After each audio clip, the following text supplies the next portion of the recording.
Greetings, greetings, family. We are live on YouTube. Sister Shanice in the house. How you doing? Tonight is going to be another fantastic event. We've got our guests in the waiting room, waiting to address you today, my family. If you haven't been watching the series, you are in for a treat. But let me just share with you what's going to be different about tonight. This evening, we are going to be broadcasting in partnership with the Alkebu-Lan revivalist movement. Okay, let's today, my family. That one. We are going to be broadcasting live with the Alkebu-Lan revivalist movement, who are going to be coming directly from the Big G Galaxy Afiri, the only de-brainwashing station. And we also have our special guest tonight. Yes, family. As you know, if you've been following us every evening, we've been having special guests. And this evening, we have Dr. Wendy Addae, who is going to be coming to us, and her topic is going to be 50 years since Nkrumah's passing, the enduring relevance of his ideas for the African continent in the 21st century. We also have backstage and coming to you tonight, family, our brother, Professor Joojo Hughes. And he's going to be talking about for Pan-Africa, how Pan-Africanism needs to develop in its own image and interest, and how we must decolonize as Nkrumah taught and practiced. Wow, wow, wow. So we've got quite an event that's going to be that is already lined up for you, family. Right, let me just remind you also of what we've got coming up as part of this event. You know, in fact, let me share screen so I can actually show you on the screen what we've got coming up. Yeah, let's go to my PowerPoint presentation.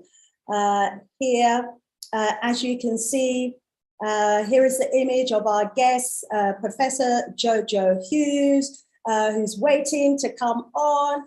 And yeah, today is Monday, the 25th of April. So it's going to be great. Yeah. We've also got Dr. Wendy Akua, a cognitive developmental and research psychologist, currently working as a senior business analyst in adult care. Yesterday, if you missed Professor Del Valeria Aboache, you need to go into my videos. The recording is there, family. It was absolutely phenomenal, as well as the presentation from Dr. Baini. Two brilliant presentations yesterday on day one. Day one, we had Professor Addae Sawyer. So some brilliant presentations. Professor Addae Sawyer, Equality, Diversity, Inclusion Manager, he was talking about the humanism of Osagyefo Kwame Nkrumah and, you know, how he demonstrated that. So get that presentation as well. Lots that has been going on. Flicking through, we've got coming up today as well, leader Mbandaka from the Alkebu-Lan revivalist movement.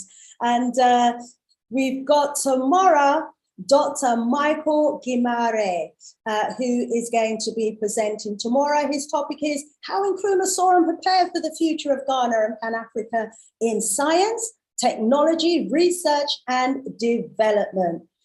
Then we have, oops, sorry about that slide. Yeah, we actually have, let me see if I can just quickly highlight the information there. Anyway, it's going to be a panel discussion, and these are the panel members who are going to be presenting to you. And the topic is his meaning, Nkrumah's meaning to Africans both at home and abroad. And then the crowning glory day, dare I say, is going to be the spiritual session, which is going to be on Thursday.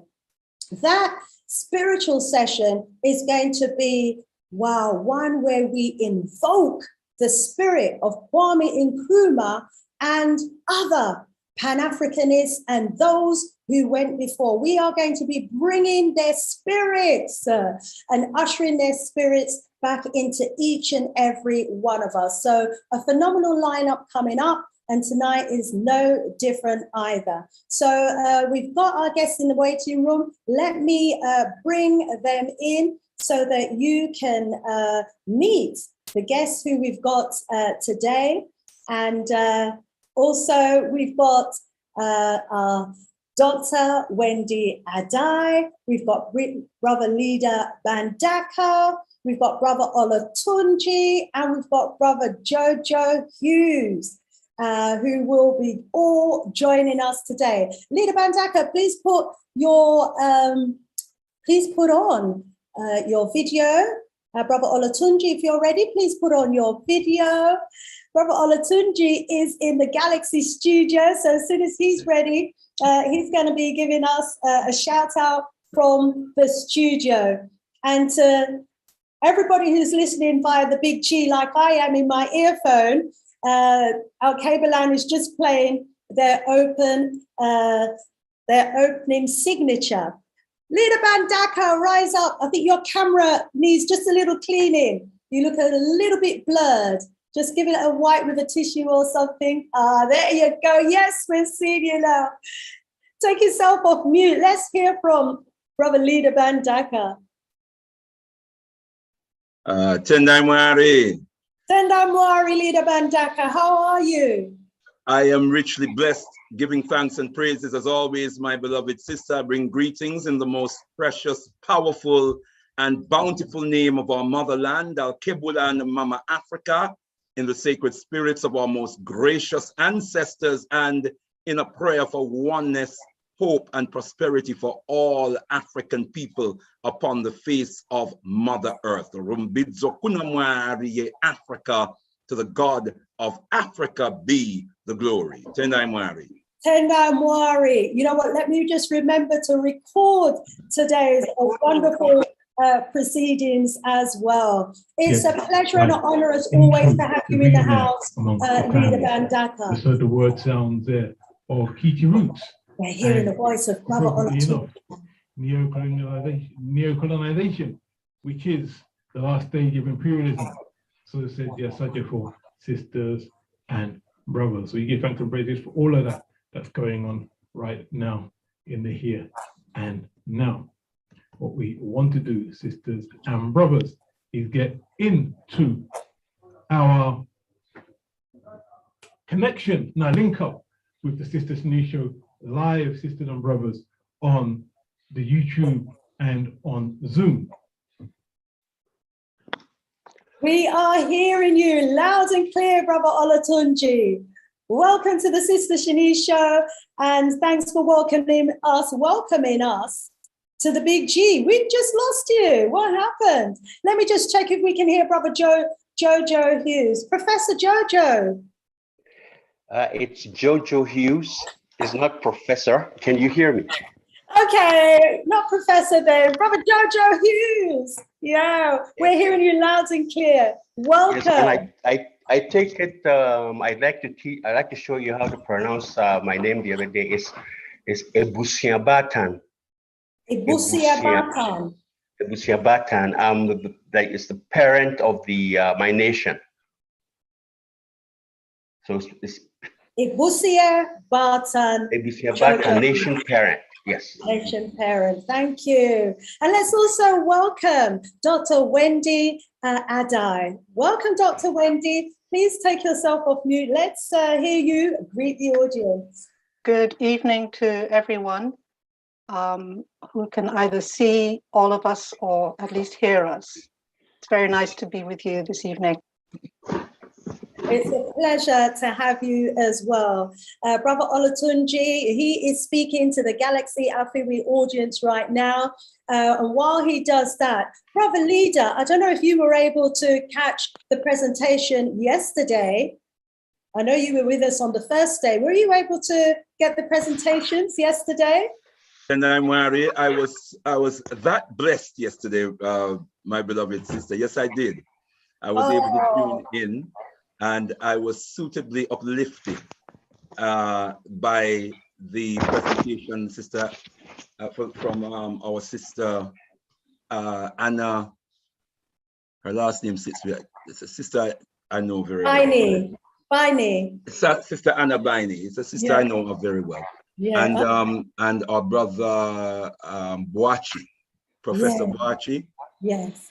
Yes, give thanks and praises. The presentations were awesome. Were, you know, in line with the purpose of our observance over the next several days, which is to inspire our people to embrace the legacy, to study and understand the legacy, or even revisit the legacy. If we have studied and have an understanding of the legacy of Osagyefo Kwame Nkrumah, to revisit that legacy, to reaffirm the vision and the mission of this great man, because Africa needs Osagyefo Kwame Nkrumah, his vision, his powerful word sounds, his organizational and intellectual prowess. We need it now more than ever. And so justice was done really, really well at a very high standard yesterday, and give thanks and praises for making it happen, Sister Shanice. As I've always said, you are a blessing to the African world community. Tendai Mwari. Tendai Mwari, you know, it's a privilege and an honor.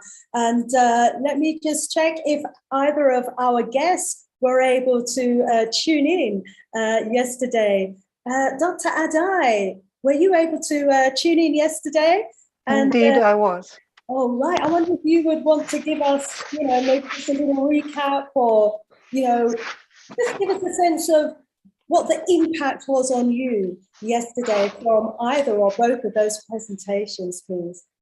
I was extremely impressed. I thought that both speakers were well organized, passionate, but very clear in their intention and delivery. It was indeed. It was indeed. I mean, I learned so much. I mean, from Professor Boachi, I just, you know, couldn't believe that we have someone of such a high stature like Kwame Nkrumah, and, you know, he's written 12 books, and his works are not being studied in the universities. Wow. That's amazing. Yeah. That's a crime in itself. It is. Agreed. That's a crime against African humanity. Yes. I just want to drop that there, Sister Shanice. Absolutely. That is a crime against African humanity. Absolutely. Even in Ghana. Especially in Ghana. Thank you, my sister. Especially in Ghana. Yeah. Yes. Right. And so we're just looking, hopefully, to link up with Brother Olatunji. Who's that handsome brother there? With that red that's right. Look around. Brother Joojo, clearly you must be talking about Brother Leader. You're making me jealous just looking at your brother Olatunji. Can you hear me? Okay, I heard my name. I'm trying to emulate that smile as well. Give thanks and praises. Give thanks, family. Give thanks.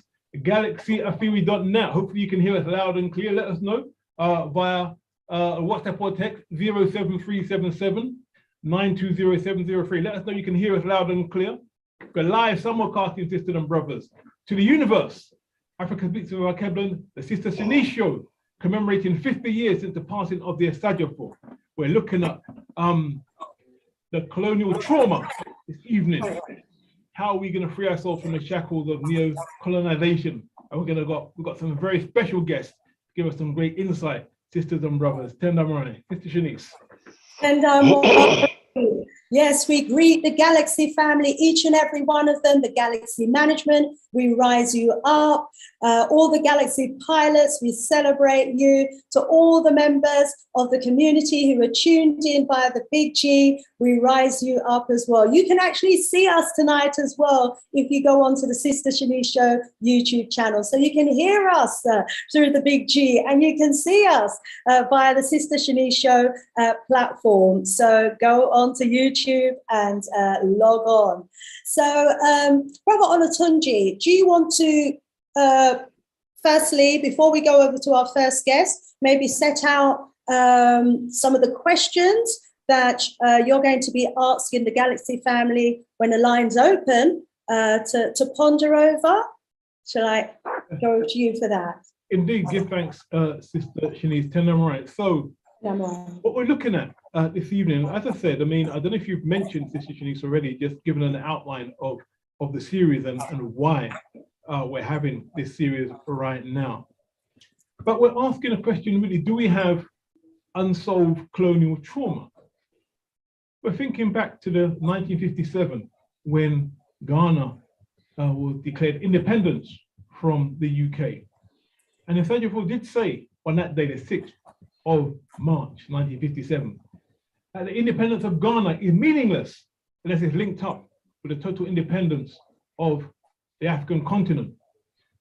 He also said, looking at some of the machinations that sought to frustrate the revolution in Ghana, that is the last stage of imperialism. And as we see the African continent today, most of the governments, alas, are in the framework of a neo-colonial entity.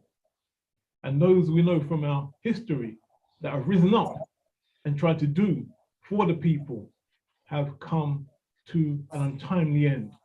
Talking about people like Osagyefo himself in 1966, Amilcar Cabral, Thomas Sankara. Even more recently, we're looking at people like Pombe Magufuli. Currently, we see the situation going on in the Horn of Africa as well.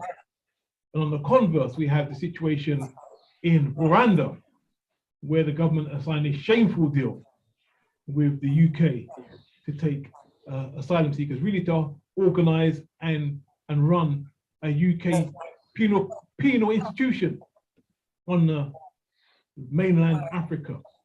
So we're looking at those situations and seeing that's where we're at. What do we do to get ourselves out of that predicament, sisters and brothers? We're asking, do we have unsolved colonial trauma? Is that what's caused it? What is the impact of Ghana's independence on the African world at the time?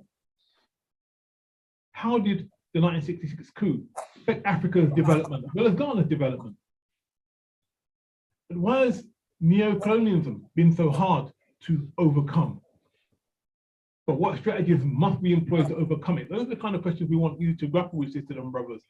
Our speakers are going to guide us through different aspects of that story, of that narrative. But we need to look at sisters and brothers. It's good to celebrate the Osagyefo.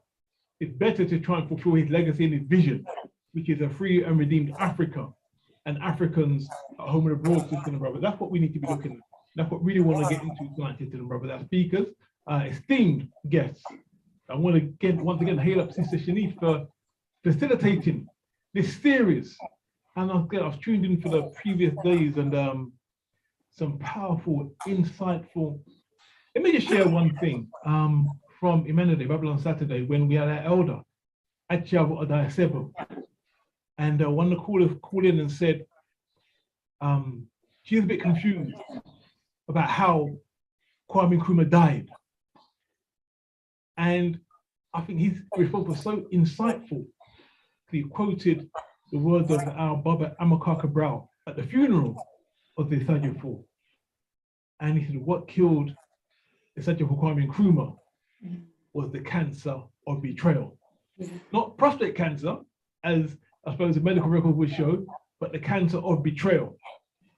And as we see from our colonial history from 1972 till now, the last 50 years, that cancer still plagues the body politic of the African world, sisters and brothers. So that's what we're grappling with tonight, sisters and brothers. No matter where we are in the African world, we need to deal with, operate on, excise, and heal from the cancer of betrayal. Can I just quickly add, Sister Shanice and Brother Olatunji? Absolutely, go ahead. I'm posting the link in the background. Please do go ahead. Yes, that it's worthy of note, as I'm sure you'll agree, that Baba Amilcar Cabral himself fell as a victim of the cancer of betrayal the very next year. So in 1972, he pronounced at the Osagyefo's passing over ceremony or funeral, he made that remark about the cancer of betrayal being the cause of the Osagyefos' death. And the very next year, he was taken out by the cancer of betrayal, Amilcar Cabral. And that also was a significant wound in the body politic of the African, of the world African effort to be liberated, because we know that there was a close allegiance between Amilcar Cabral, the Osagyefo Kwame Nkrumah, and Sekou Touré. And by the way, this year is a centenary of the Earth Day, or the birth of Sekou Touré, so that we must also commemorate and remember Sekou Touré and his legacy, being a protege of the Osagyefo Kwame Nkrumah. So I just want to put that out there as well, that we are in the centenary of the birth of Sekou Touré, who was born on the 9th day of the first month in the year 1922. Tendai Mwari.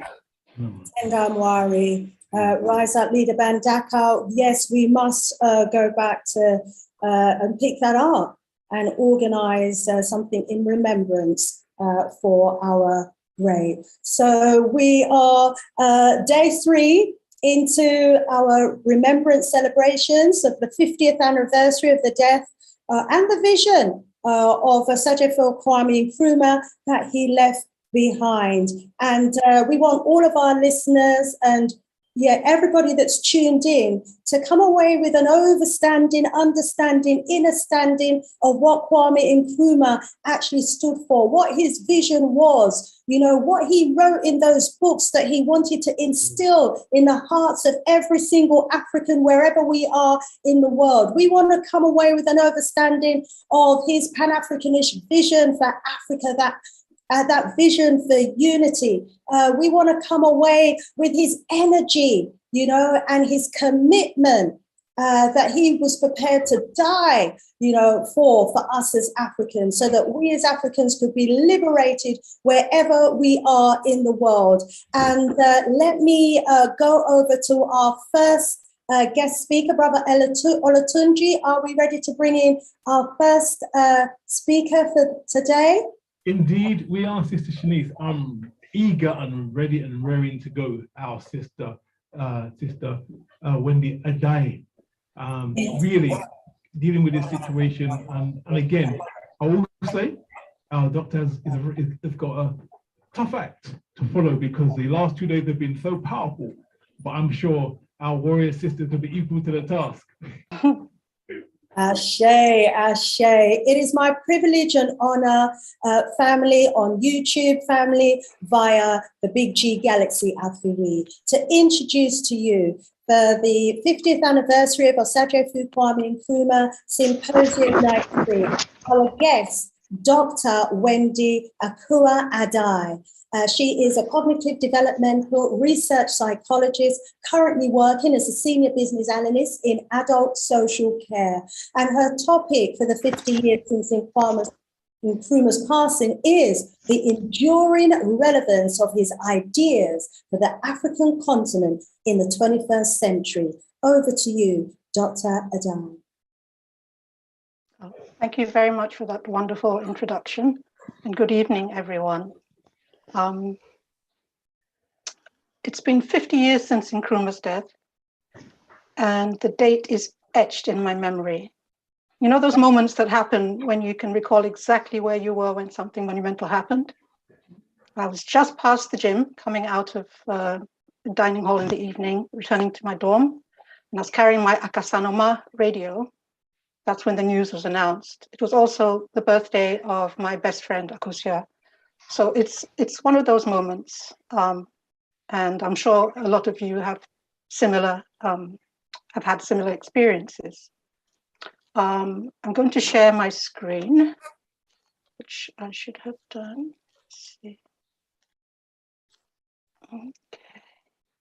Dr. Addae is just preparing to share her screen there, family who are listening by the big G, rising up the entire Galaxy family. As soon as her share screen is up, we will go back over to Dr. Addae.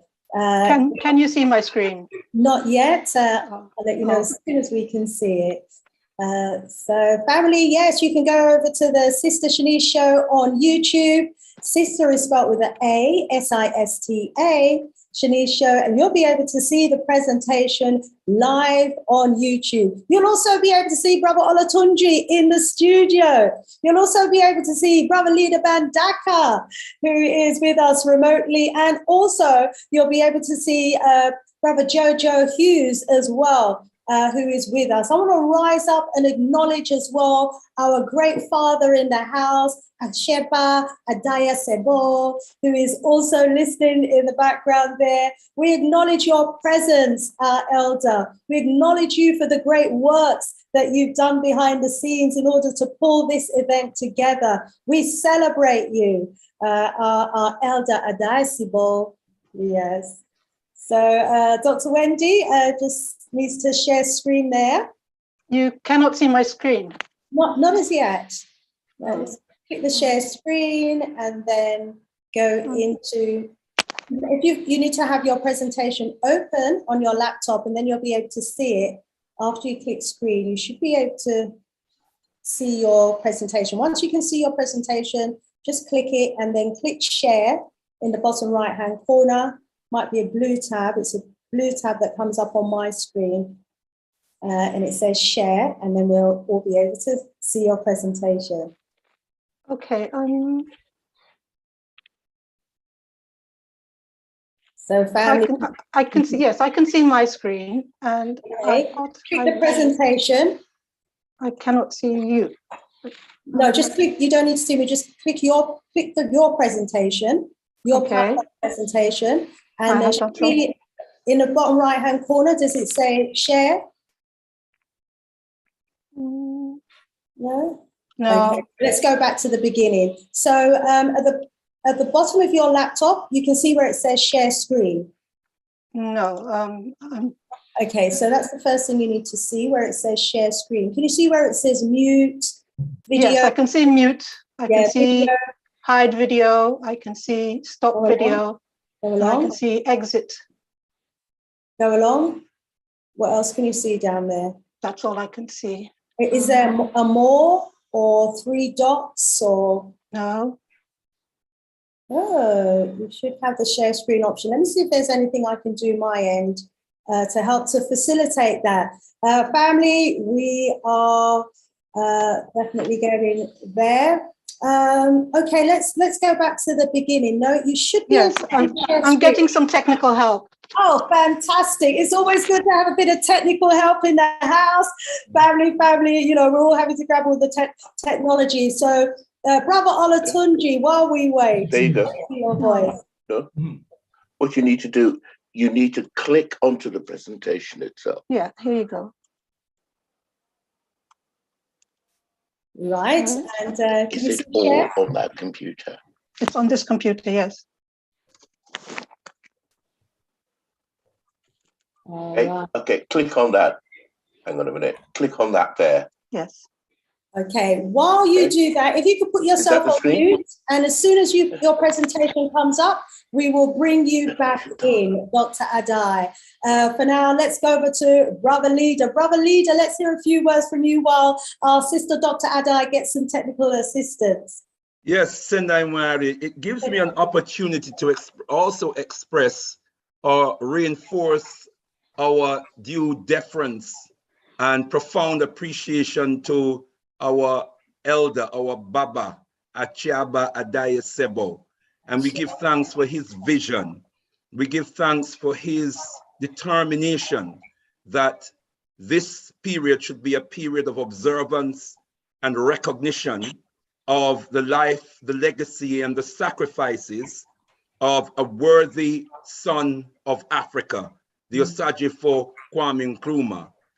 Having said that, this elder is also a great man in his own right, also one worthy of honor and praise and respect and remembrance of his legacy, because we in the UK have Baba Achebe Addae to thank for Black History Month. That's right. A lot of people don't know this. Enough of us, as far as I'm concerned, too many of us are yet to hear the name and the significance of the name of this great man. And so I see our sister's presentation, yes. Presentation has come up. So I just want to just to get that out and let everyone listening in know, in case you did not know, that Baba Achebe Addae is the pioneer of Black History Month here in the UK. There's a little story that goes with it as well that he's shared with us. If time allows, then we can share that with the listenership in due course. We hail you and we honor you, Baba.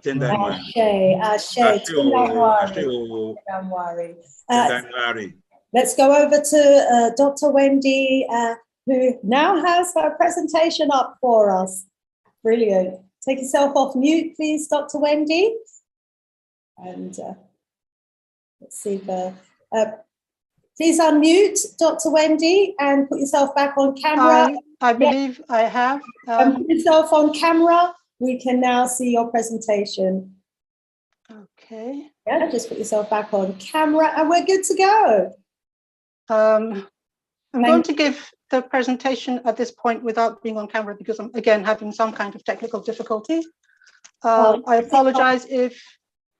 apologize for the delay, and I hope you can see my screen. Yes, we're seeing your screen. Okay. Is it possible to make it full screen though? Can you hear me? We can hear you, we can see you, but can you make the presentation full screen? Yes, I'm going to do that. I just wanted to, yes. Thank you very much. There we go. Okay.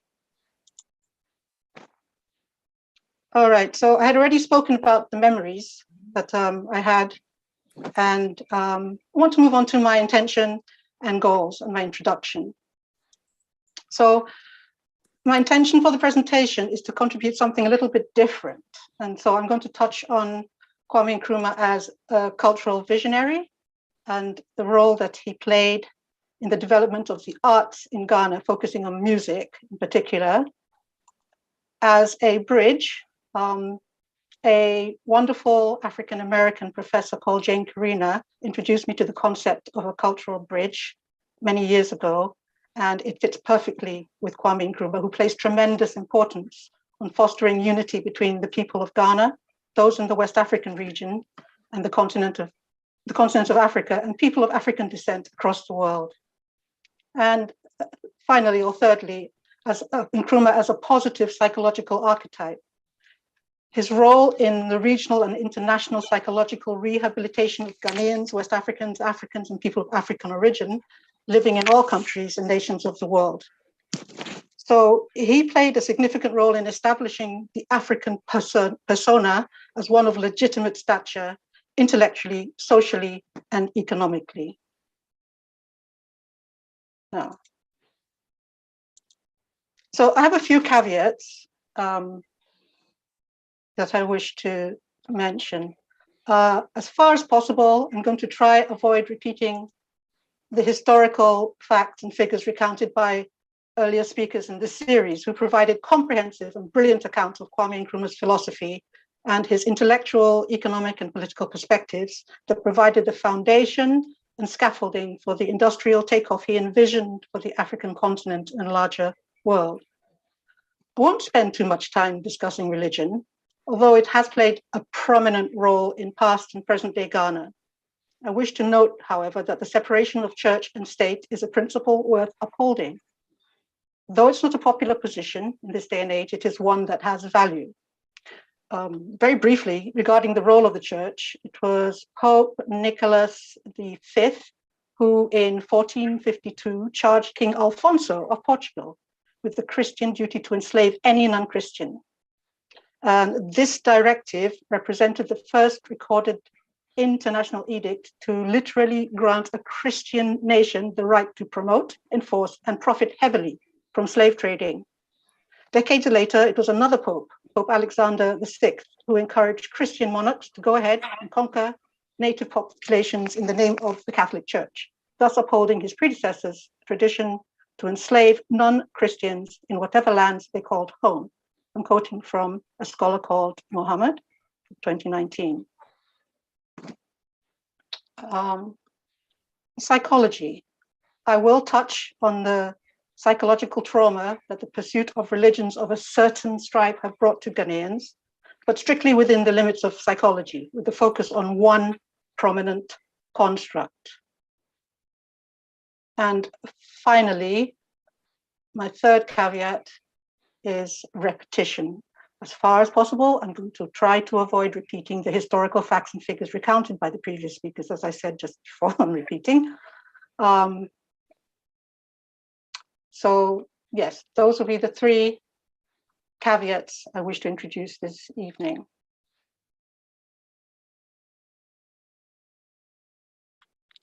So why a cultural and not a political economic approach? With Pan-Africanism and non-alignment, we have a lot of relevance. This is very much, Pan-Africanism and non-alignment are very much alive in the immediate issues, such as the current situation in Ukraine and the ongoing complaints about West Africans being inundated by Russian propaganda. Why the assumption that Africans cannot think for themselves on observing the world around them and will fall in line behind US and European global corporate interests continues to fascinate me, or even Russian or Chinese interests.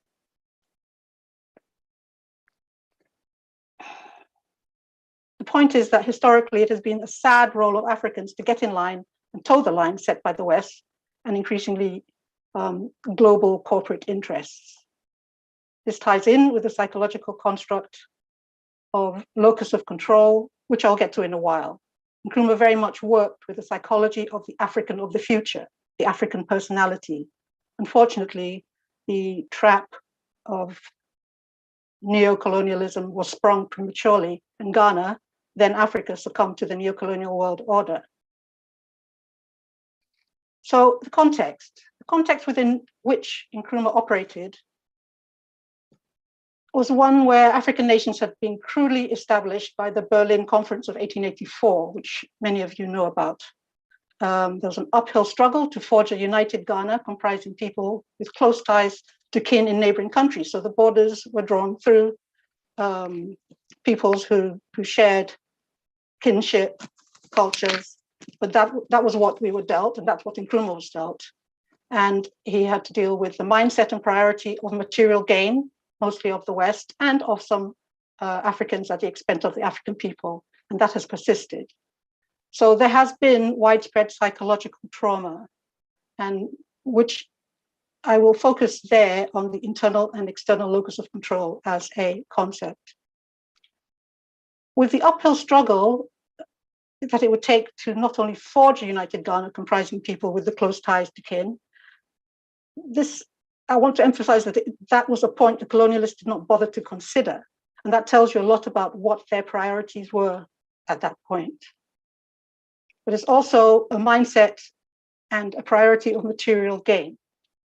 So while I'm acknowledging psychological trauma, which I think could be better dealt with by an African clinician, I have selected one particular construct, psychological construct to discuss, and that will be internal and external locus of control, though there are several others I would have wanted to bring in, but time will not permit. We perhaps can talk about that at another time.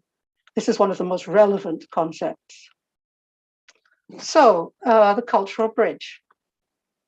What kind of man was Kwame Nkrumah? He was a philosopher, a showboy, a strategist and statesman, a visionary, a bridge between Africans of the New World and Africans of the continent. He was a man who was in pursuit of, while he was in pursuit of African unity, he put his money where his mouth was, so to speak. He was a writer, a champion of music and artists, a man of imagination. He was strongly non-aligned, which is something sorely missing in this day and age. In his pursuit of African unity, as I said, he put his money where his mouth was. He married Fathia, who's an Egyptian lady, a woman, I should say, and had 3 children, Samia, Kamal, and Zifu.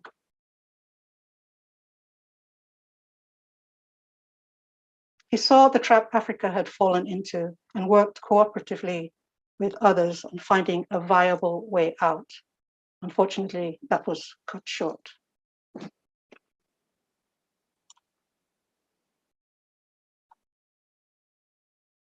I mentioned before the diaspora influence or the bridge building aspect of Kwame Nkrumah's life. Recently, in the last few years, there has been the year of return. Well, back soon after independence, there was what I call the original return, and that was professionals and scholars, artisans and academics from the Caribbean, the Americas, and other parts of Africa. So we had well-known civil rights activists, scholars, and cultural personalities like W.E.B. Du Bois, Malcolm X, Julian Bond, Muhammad Ali, Maya Angelou. There were other people, though, of African origin from around the world who believed in Nkrumah's dream, and some came to live and work in Ghana.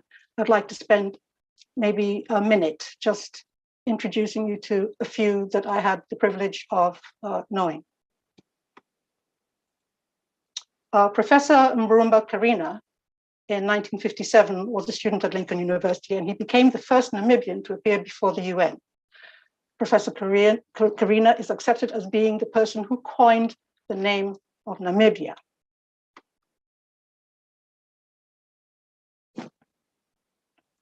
His wife, Professor Jane Miller Karina, who with her husband visited Ghana many times during Nkrumah's regime, was also a well-known scholar.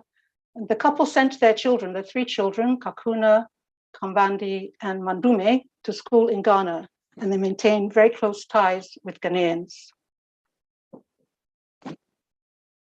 Professor Wendell P. Holbrook, he has visited Ghana many times from his early years as a student, and his interest in African history and engagement with Ghanaians of all backgrounds has endeared him to many.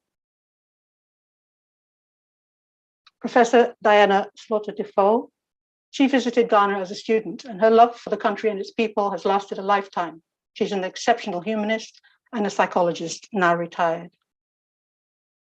And then Abba Cecil Makadi, who is a Caribbean writer and scholar with keen interests in the future of a united Africa and the links between Africans from all over the world. Just thought I would mention these. I'm sure there are many more, but this is what I wanted to share with you because I knew these people personally, or I know them personally. So I'm now going to move on to Nkrumah's boosting of African creativity. Sorry, just looking at time. Okay. Nkrumah had the most wonderful imagination. He envisioned a world where Africans stood shoulder to shoulder with all others, having overcome centuries of the loss of countless productive souls who had provided unpaid labor to build up the Eurocentric new world, and also one in which Africans had command of their natural resources once the abolished slave trade had segued from a model of outright slavery into colonialism, which continued without interruption, resulting in the ongoing transfer of wealth to the Eurocentric world. He turned a dream of liberation for Ghana and Africa into a political reality. I'm now turning to Nkrumah's role in the arts in Ghana with a focus on music. It was during Nkrumah's time that the Arts Council of Ghana Law was created, which had a mission to protect, stimulate, and improve Ghana's cultural expression, and to limit foreign influence on music, with one exception. Encouraged and fueled by Leopold Senghor, Senegal, Aimé Césaire of Martinique, Sékou Touré of Guinea, and others, Kwame Nkrumah advocated for an African identity, and High Life Music and the Concert Party, with which it often fuses, adopted African languages to express themselves. For the developments in homegrown music, there were local and international influences.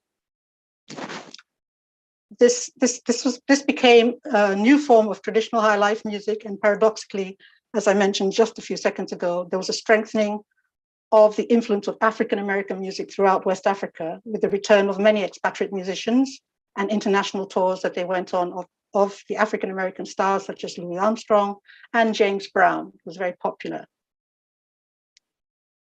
Caribbean calypso has also proved to be very popular and was widely adapted or incorporated into high life music. And as an example of the pro-Ghanaian manufacturing base, in the 1950s, the Ambassador Manufacturing Company of Ghana, Limited of Kumasi, stood out as a local alternative to a disc market, largely dominated by foreign companies. When it comes to independence and high life music, we know that it was during the fight for Ghana's independence that Kwame Nkrumah proclaimed high life music as Ghana's national music. And he had high life bands accompanying him during his tour of African countries to promote his Africanization policy. He is noted for saying, "Africa is for Africans." That's the phrase he often repeated during his famous speeches to freedom fighters around the continent. So with Nkrumah and the golden years of high life music, we had 1957, high life was proclaimed Ghana's national music by Nkrumah, and it became a cultural symbol and a tool of political propaganda, let it be said. We had people like E.T. Mensah, who was the king of high life and the father of modern high life, with his famous Tempos band. We had Ike Nyami, who was a pioneer of high life songs in the Akan language. We had Kwa Mensah of palm wine high life music fame. And these were the post-war years big stars and some of Nkrumah's favorite performers, exemplifying just a few of the artists who composed songs praising the country and its leader. So I'm going to move on to psychological aspects. So we have a psychological burden, which is the locus of control. Many African people, for many African people, are stuck in a past which is largely concocted and directed by external forces, by which I mean people external to Africa have shaped the minds and mentality of Africans. The concept of locus of control becomes relevant to Africans for that reason. And at the time of independence, the psychological attitude of Ghanaians and many African countries tended towards an internal locus of control. I'll explain in a minute. Nkrumah was very much that way inclined, and his many words and actions demonstrated how deeply he believed in the abilities of African people to determine their own developmental path, their own future. Unfortunately, present-day evidence suggests that a significant proportion of Ghanaians tend towards an external locus of control. So with the internal versus external locus of control, people who base their success on their own work and believe that the control of their life is their own have an internal locus of control. To explain further, those who develop an internal locus of control believe that they're responsible for their own success. People who attribute their successes or failures to outside influences have what is known as an external locus of control. And then those with an external locus of control believe that external forces like luck determine their outcomes. You can see where I'm going with this. Didn't want to bring religion into it, but okay. So to conclude by saying that my approach this evening has been a cultural and a psychological one, considering the great Ghanaian leader Kwame Nkrumah in the context of past and current behavioral trends, although I only went over them briefly. And the 3 points I want to leave you with are, first, that he was a cultural visionary; second, that he was a cultural bridge between peoples of African descent everywhere; and that finally, he had great psychological impact on the potential direction taken by Ghanaians. The choice of a locus of control remains with Ghanaians and Africans everywhere. My last word is that it is most important that younger generations of Africans are empowered to integrate the knowledge of the past into their planning and vision of the future. Thank you very much for paying attention to my presentation. We thank you very much for that very interesting presentation. Let me go straight over to Brother Olatunji. Oops. Brother Olatunji, let me get the recording going back again. Oh, Tendamali, greetings, greetings, fam. Yes, good, serious presentation there from Dr. Yeah, can we hear her? Yes, we hail you for that presentation. Thank you, Leader Mbandaka. Indeed, it was a good presentation, and just to let you know, sisters and brothers, you're tuned in to Africa Speaks of Akua-Lan here on the Big G, as well as the Sister Shanice show, streaming live on the YouTube, sisters and brothers, a live simulcast. We're observing 50 years since the passing into the ancestral realm of the Osagyefo for Dr. Kwame Nkrumah. You just heard a presentation there from Dr. Wendy Addae, sisters and brothers, very powerful, looking at some of the legacies of Kwame Nkrumah. So yes, we really, it's a good way to kick off this evening proceedings. We've had 3 days now, 2 days previously, this is Thursday of this series of events, online events, really honoring and examining the legacy of the Osagyefo and what we need to do to fulfill that vision, sisters and brothers. So yes, this is so. Yeah, it's what are your thoughts on Dr. Addae's presentation?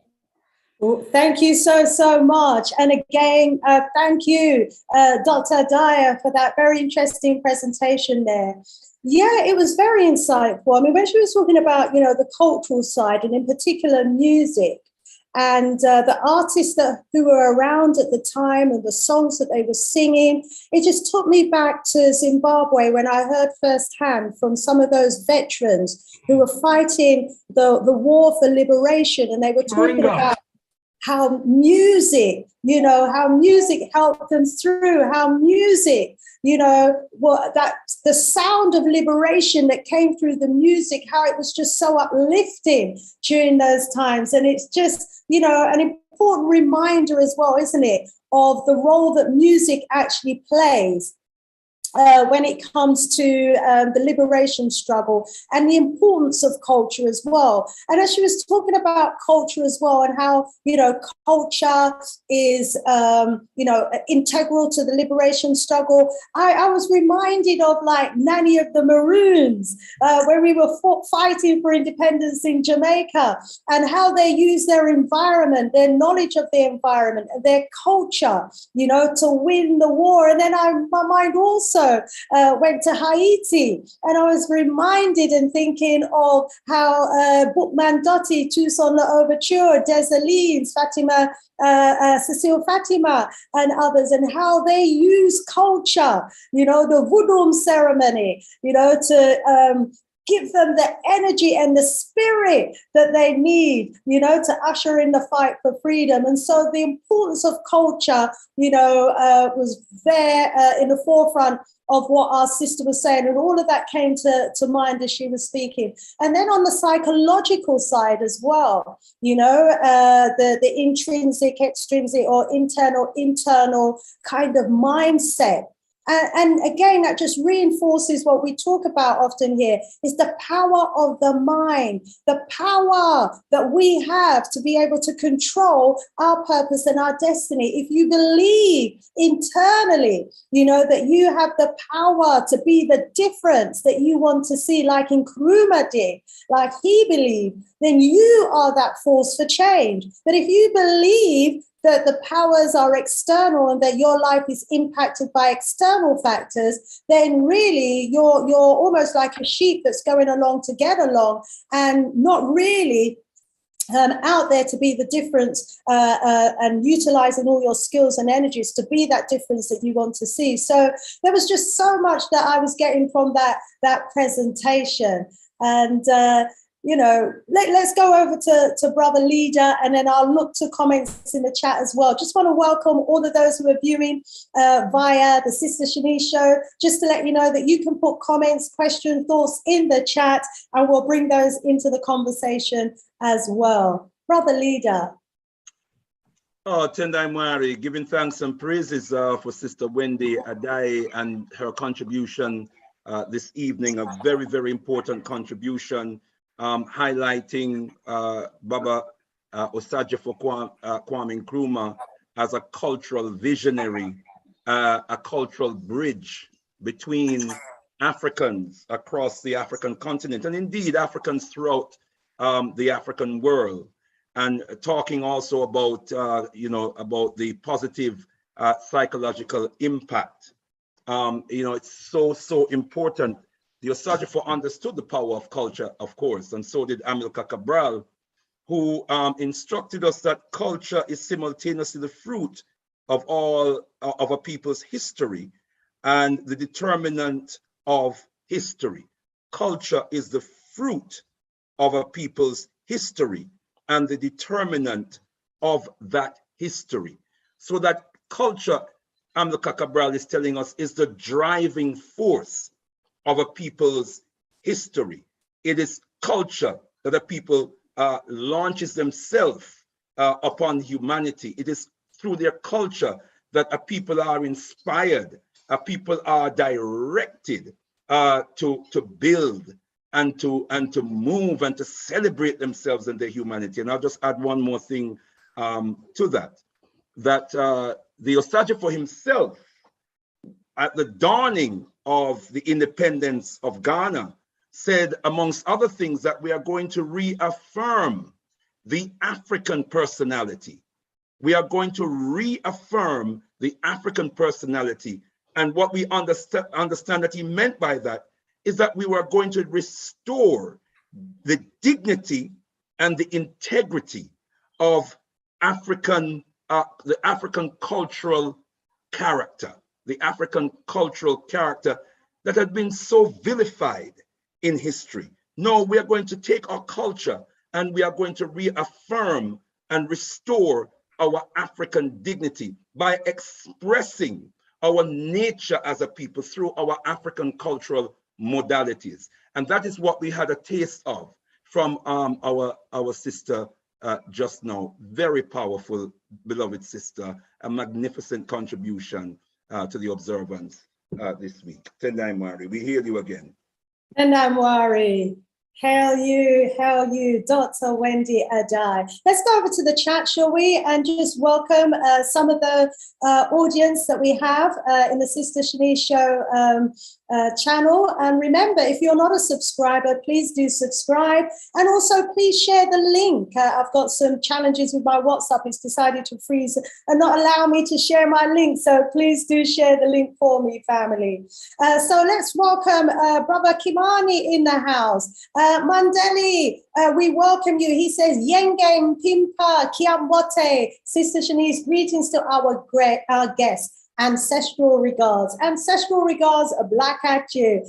We have Black Beauty in the house, greeting the family. Tete Kofi in the house, greeting the family. Tag 5104, welcoming the family as well. We've got Adelaide Mackenzie, greeting the family. Rise up, Sister Adelaide. Beautiful singing voice that sister has. Woo, woo. Great to have you in the house as always. We've got T in the house, saying greetings to everyone. Quick questions. Would it have been best in hindsight if Dr. Nkrumah would have downplayed his being a communist and simply called himself a socialist? Please make a note of that question, Dr. Addae. We'll come back to you on that. And Tag 104 said, did it matter what Nkrumah called himself? The West was controlling the narrative regardless. And Kwadu, welcome. Richmond, welcome. Tag 51104 says, I still am in awe of all the institutions that Kwame Nkrumah attempted to stand up, maybe set up, absolutely mind-boggling. Yes, repeating the cancer of portrayal as well. Someone's asking, what's the website? It's YouTube. If you go to YouTube, just search for the Sister Shanice Show, you will find us there. Sister is spelled with an A, S-I-S-T-A. Let me see if I can find any questions for our doctor. Thank you, Brother Leader Mbandaka. Please, can you spell the name of this pioneer of our Black History Month. So we'll go back to you in a short while. Leader Mbandaka for a response to that one. Rising up, everyone in the house. Greetings, Sister Afri Jamo. Rise up, rise up. Good to have you in the house. Mr. Wilfred, good to have you in the house. I mean, Nkrumah was an intelligent African who had an intelligent insight. Yes, he certainly was. And yes, we do have a right to self-determination. Very important. They're saying in the chat, Tete Kofi is saying the key matter of the locus of control continues to bedevil us, especially among the middle, political and professional classes. Let's go over to our Dr. Wendy and get her thoughts on that. Do you think it's a class thing, this locus of control? Do you think the middle and political and professional classes are more inclined to want to be controlled? What say you, Dr. Addae? Please take yourself off mute. Dr. Wendy, let's bring you in here for a response. Just take yourself off mute there. Yes, thank you very much. I was saying thank you very much for putting me on the spot, dear Tete Kofi. I think it's very much an individual thing to a certain extent, although that is the locus of control, that people are very much or were very much self-determined in pre-colonial times, whether for good or for bad, but at least it was within the community. Once we had external forces operating and taking over the reins of self-determination, then it became much more a case of external forces telling you what to do. For I can give a very quick example. You have the World Bank or the IMF. They dictate from an external point of view, even though they have a base in the country, how the economy should run. And if you really think about it, why would somebody from somewhere else tell you what you should do? You should be able to make up your own mind and stand on your own feet, which was something Nkrumah was determined to do. So I will say very quickly that I think Tete Kofi is correct to a certain extent, because the people who are the face of engagement with these external forces are the middle and professional classes to a large extent. Those in the rural areas and those with the less power, the marginalized, their locus of control is out of their control, let's put it like that. It doesn't matter what they say. Mm. Do you want me to address the other issue? Yes. Yes. So a caller or a person wrote in and said, why didn't Kwame Nkrumah just downplay the label of himself as a communist and call himself a socialist? And then the person who wrote after him said, well, not to worry, that's all a narrative from somewhere else. The fact of the matter is, if you look at, in the UK, for instance, someone like Jeremy Corbyn, doesn't matter what he does, doesn't matter what he calls himself, the media has control of it. That narrative is the same control that operated on Nkrumah. It's the same type of force. Maybe it's a little bit more modern, but it's the same thing. Doesn't matter what you call yourself. Once you've been labeled and put in a box, that is the end of you. You can be silenced, and in this day and age, censored. Facebook will decide they're putting you in limbo or in jail, whatever it is. So I don't think it would have mattered very much at the time whether he had called himself a capitalist, a communist, a socialist. He was an African through and through, and he was trying to bring Africa. When he went to China to help settle this Vietnamese question, he was on an equal stature with all the other world leaders. Kwame Nkrumah was a world statesman. If you look at Ghana today, I will say no more. Mm-hmm. Thank you so much for that response there, Dr. Addae. Let's just look at maybe one or two more questions in the chat. Tag 5104 says, we wholeheartedly need to embrace what it means to be African. The spirit within us seems stifled by us. We need to get to know each other through this forum. I have been very enriched by sharing. Thank you so much, 5104. Absolutely agree. Let's go over to Wendy. Do we need to wholeheartedly embrace what it means to be African? Is that already happening on the continent? You know, I mean, it sounds a bizarre question, but are we, you know, in terms of the trauma, wholeheartedly embracing who we are as Africans? Or are we, as was suggested by someone else in the chat, influenced by other people's culture and have more of an awareness of other people's culture that we seem to want to emulate more than our own? I very much agree with that last speaker. And then is it 1054? Is that the one who spoke, the one who wrote first, who is a prolific contributor to the chat, I've noticed over the last couple of days, with very insightful comments. Yes, I think it's really important that we embrace who we are as Africans and what we are as Africans, and not have other people define who and what we are. Brief anecdote, many years ago in Philadelphia, I met a Brazilian from Sao Paulo. He's a lovely, lovely person. And he said to me, well, you don't sound African and you don't look African. You know, so I just turned to him and I said, what do you want? You want a bone through my nose? You want grass skirts? What do you want? I've been educated. I'm not going to pretend to be something I'm not, but I am at heart an African. And this has caused a lot of confusion in relationships with other people who make assumptions as to how you should behave as an African because they're trying to dictate to you. Whereas I believe very much that Africans are in charge of their own destiny once they decide to take charge of who and what they are, and not listen to what other people say they should be and ape their culture. Ashe, Ashe. Before we go to Professor, our brother Joojo Hughes, let me go over to brother Olatunji in the studio. Tell my sister Shanice, give thanks for that. Listeners know that you can still text in on WhatsApp in Sisters and Brothers 07377 920 703. So you can join the chat on YouTube or text in galaxyfewy.net 07377 920 703. And I just want to know, you did ask Brother Leader to respond to this, but I just want to nip in a little bit about our illustrious Baba Achebe and Addae, because we do know that one of the objectives of Black History Month in the UK when it was established in the year so-called 1987 was to uplift the African personality, yes, that term, in the public sphere.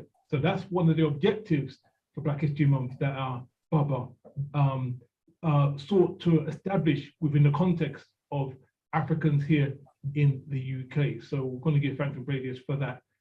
Again, that idea of the African personality and African culture, and I think we need to have a reason about, when we use that term now, what exactly do we mean? How does our culture work for us in the here and now, especially as freedom fighters seeking to organize for our liberation?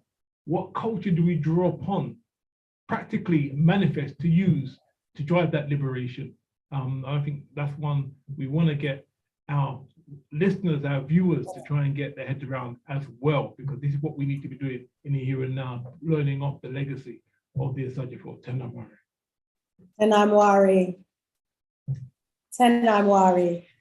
Brother Leader, did you want to respond or add to what Brother Olatunji has just said? Well, very briefly, of course, a very important point. And when we think about the concept of reaffirming the African personality, just the terminology itself raises the question, why do we have to reaffirm the African personality?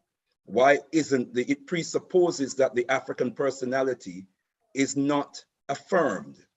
And that has to do with the history of brutality, the history of assault on African humanity that has sought, as I said earlier on, to vilify the African personality, that which is natural, that which is part of the natural expression of the African. And Brother Olatunji mentions our esteemed elder, Baba Achebe, and the event that inspired him to pioneer Black History Month in this country. And let me just quickly just recall that. It had to do with an experience that Baba had with a colleague who came into work very distressed because the night before, her son, who was distraught and crying, and when she asked him what was wrong, his response to her was, "Mommy, why can't I be white?" And that was because of the racism that he was suffering at school. I believe he was 6 years old. Interestingly, his mother had named him Marcus, inspired by the most eminent prophet and king, His Excellency Marcus Messiah Garvey. And so she tried to raise him to have pride and dignity and confidence in himself. But the system got to this little boy at age 6 so badly that at age 6, he's so distraught and asking his mother, "Why can't I be white?" And Baba Achebe, having grown up in Ghana as a child into a young man and being part of the Kwame Nkrumah Young Pioneers and leaving Ghana, going to America to live in America in the African community in the throes of the revolutionary 1960s, having experienced Black History Month and the magic of Black History Month, was inspired to pioneer that here in the UK. And as Brother Olatunji said, that part of the vision was to reaffirm the African personality. So there is indeed, you know, this challenge that we have, and our sister talked about the locus of internal and external control, that battle that we have to wrest control from our oppressors, our historical oppressors, and assert our command over our own lives, command over our own territory, command over our own land, command over the integrity of African territory, the integrity of African resources is a huge challenge that faces us. But the inspiration of the Osagyefo Kwame Nkrumah, if we follow his message, we follow his word sounds and power, we can harness the power, as Papa Garvey says, power is the only argument that satisfies man. We can galvanize that power and reclaim and protect that which is ours and take back that control over our own lives. Tendai Mwari.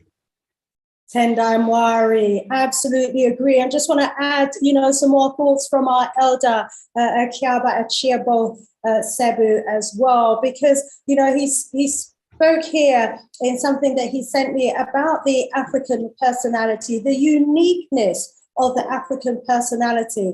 And, you know, once we have back that African personality, as you were saying, leader, it will enable us to then develop and to organize our societies in our own image and in our own interest. But Kwame Nkrumah teaches us, he said, that the secret of life is to have no fear, and to free our minds, of all those senses and what we've been exposed to in terms of our enslavement and colonialism and imperialism and all that is instilled in us. We've got to free our mind of all of that before we can go back to who we were, the great Africans, prior to our contact, you know, with the non-Africans. And so, you know, if we are going to be able to organize effectively, we have to get back that African personality, free our minds of all of the colonial misinformation and miseducation, and find back that African personality. And the secret, he said, is to have no fear. And there's so much more to say, and I will be introducing more of our elders' thoughts in the show today. But I think let me at this point thank our beautiful sister, Dr. Wendy Addae, for that wonderful presentation. We celebrate you, and hopefully you will be able to stay with us throughout the evening, or if you watch offline, feel welcome to come back. We've got another speaker waiting in the wings. I just want to check with Brother Olatunji if he wants to give the message, the phone line number out again, or if he has any messages to bring in at this point before we go over to our brother Joojo Hughes. My Sister Shanice, indeed, we do got a message in from Brother Thomas, and he asked the question, did Nkrumah embrace and study Marxism? That's Brother Thomas. He texted us in. You can WhatsApp in as well on 07377 920 703. When the lines are open, you can phone us on 020 3289 6504. So we'll deal with that question from Brother Thomas later on in the show. But yeah, sisters and brothers, you can text in if you're listening on galaxyfb.net 07377 920 703 at any time. Phone in when the lines are open. This will be a bit later on in the show, 020 3289 6504. Or join us on Sister Shanice's show live on YouTube and make your contribution via the chat. Tendawali. Tendawali. Please do, Brother Olatunji, Sister Shanice, please do bring us back to that question in due course. Okay, we will do. We will do. Thank you again, Dr. Wendy Addae, for that great presentation. And now, welcome. Thank you. And now, family, we have the privilege and honor to bring to the platform for the 50th anniversary of the remembrance of Osagyefo Kwame Nkrumah's symposium, our brother, Ebusuabaatan Joojo Hughes. And, you know, my apologies, my elder, if I have mispronounced your name, please do accept my apologies. And I got a message to say that you're actually wearing the Young Pioneer hat and badge, which is a rare find these days. Exactly. Can I have one? It's a rare find. We shall deal with that later. I'm jealous. Yes, you can. Yes, you can have one. All right. Oh, we'll wow. arrange that, my brother. Brilliant. I have kept my Young Pioneer badge since them days when the coup happened, and it's amazing. I think we were talking earlier on about the fact that we don't even teach Nkrumah in our schools. It was a crime to carry this badge in Ghana when the coup happened. And I remember parents taking their children's Young Pioneer stuff and burning them. Wow. My stuff got burned, but I held on to this. And I have a special relationship with it. So I'm happy to share this news with you. Yes, please do. I mean, there's history in that hat, history in that badge, history, you know, many of the listeners and many of the viewers know nothing about. Please do share. No, thank you. Now, before I launch into my presentation, I'd like to sense that I feel the energy. Sister Addae has done a wonderful job, and Brother Mbandaka and Olatunji, and to you, Sister Shanice, and also your listening public that are joining us today. Thank you all for joining us, and I am hoping to be able to add some information or some knowledge to what Sister Addae just did. Thank you very much. Thank you. We've just lost your video. Yes, I think I'm still having some issues with that. Can you hear me though? We are hearing you, but unfortunately just not able to see you. It's just gone off. It goes on and off. Oh. Sorry, it does go on and off. So I'll see what I can do. But if you can hear me, let me continue. And if it does come on, we'll see if we can keep it. Okay, can I just interject and ask, do you have a PowerPoint presentation or are you going to? Yes. You do, okay. Yes, great. I do, and I'm going to share my screen. Fantastic. Whilst you're sharing the screen, also just to mention that your name, that I apologize for mispronouncing, Ebusuabaatan, means the the name is Ebusuabaatan. Recently, I was appointed by my nation to be the parent for the whole nation. And what that means is I appoint the king for my nation.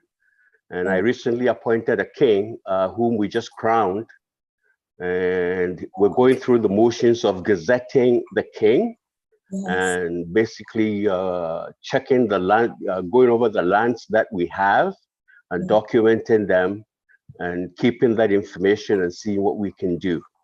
So anybody who, I'm not going to get into that, but once it happens, I'm sure Sister Shanice will know about it.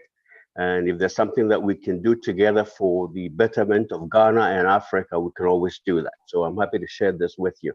Oh, wonderful, wonderful. And congratulations on that perhaps phenomenal position that you have been appointed to. So we're going to hear the heart today of the man who's just been appointed as the family head, the father on whose lap sits the king. Wow, wow, wow. We are deeply, deeply honored indeed. So we are waiting for your screen share to happen. Hopefully we'll be able to see your presentation, even if we're unable to see you. Yes, I'm going to share my screen now. Whilst you're doing that, just to remind the family that are listening via the Big G Galaxy Afrika, the only de-brainwashing station, that you can text in. You can join in the conversation. You can send us your comments and your questions to this number. Brother Olatunji, please let the listeners know the number again. Take yes, you can. That's 0737792. Can you see? Not can you yet. see my screen? Not yet. We'll let you know as soon as we're able to see it. I'm concerned. I hope our elder isn't working with a National Liberation Council laptop, which is clearly designed not to function. Oh dear. Yeah. Yeah. So give that number again, please, Brother. No problem. No problem, Sister Shanice. That's 07377920703. If you're international, just add a +44 on top of that, take away the first 0, so 7377920703. Sisters and brothers, text us here on galaxyafiwi.net. Let us know what you think of the proceedings so far. We're paying tribute 50 years since the passing into the ancestral realm of the Osagyefo, Dr. Kwame Nkrumah. I'm multitasking here. I know we've got hailing up from Paris, Sister Shanice, on the YouTube chat as well. So I'm going to hail up our listeners from around the African world. Give thanks for you being here, sisters and brothers. It is monumental series. This series will go down in history, sisters and brothers. This is going to reverberate around the African world for what we're doing here. The amount of power and insight, knowledge and wisdom that's come out these last few days. And there's more to come, sisters and brothers. Just keep it locked right here, primarily on the Sister Shanice show on YouTube. Tonight we're simulcasting Africa Speaks with Alkebu-Lan here on the Big G galaxyafiwi.net. Tender Amari, Sister Shanice. Tender Amari. Brother Joojo, Hughes, we're still unable to see your screen, but as soon as we see your presentation come up, we will let you know. So yeah, family, if you're just locking into the Big G Galaxy Afrika, we welcome you. Thank you for joining the celebration that we're having. We are remembering the late, great Kwame Nkrumah. The symposium started on Saturday the 23rd, and that was session 1. Then we had the next one yesterday, Sunday the 24th. Let me tell you, the presentations that we have been having, the learning has been phenomenal, so insightful. Family, you know, the West feared this man. They feared him so much that they burn his books, they burn everything to do with him, and they try to erase him, his name and his vision and everything that he stood for from out of Ghana. You know, can you believe that Ghanaians can go through school, college, and university, study politics, get a master's, do a PhD, and never it be required that they read a single book of Kwame Nkrumah, the visionary for Ghana, the one who laid down the black print, not just for Ghana, but for the whole of Africa.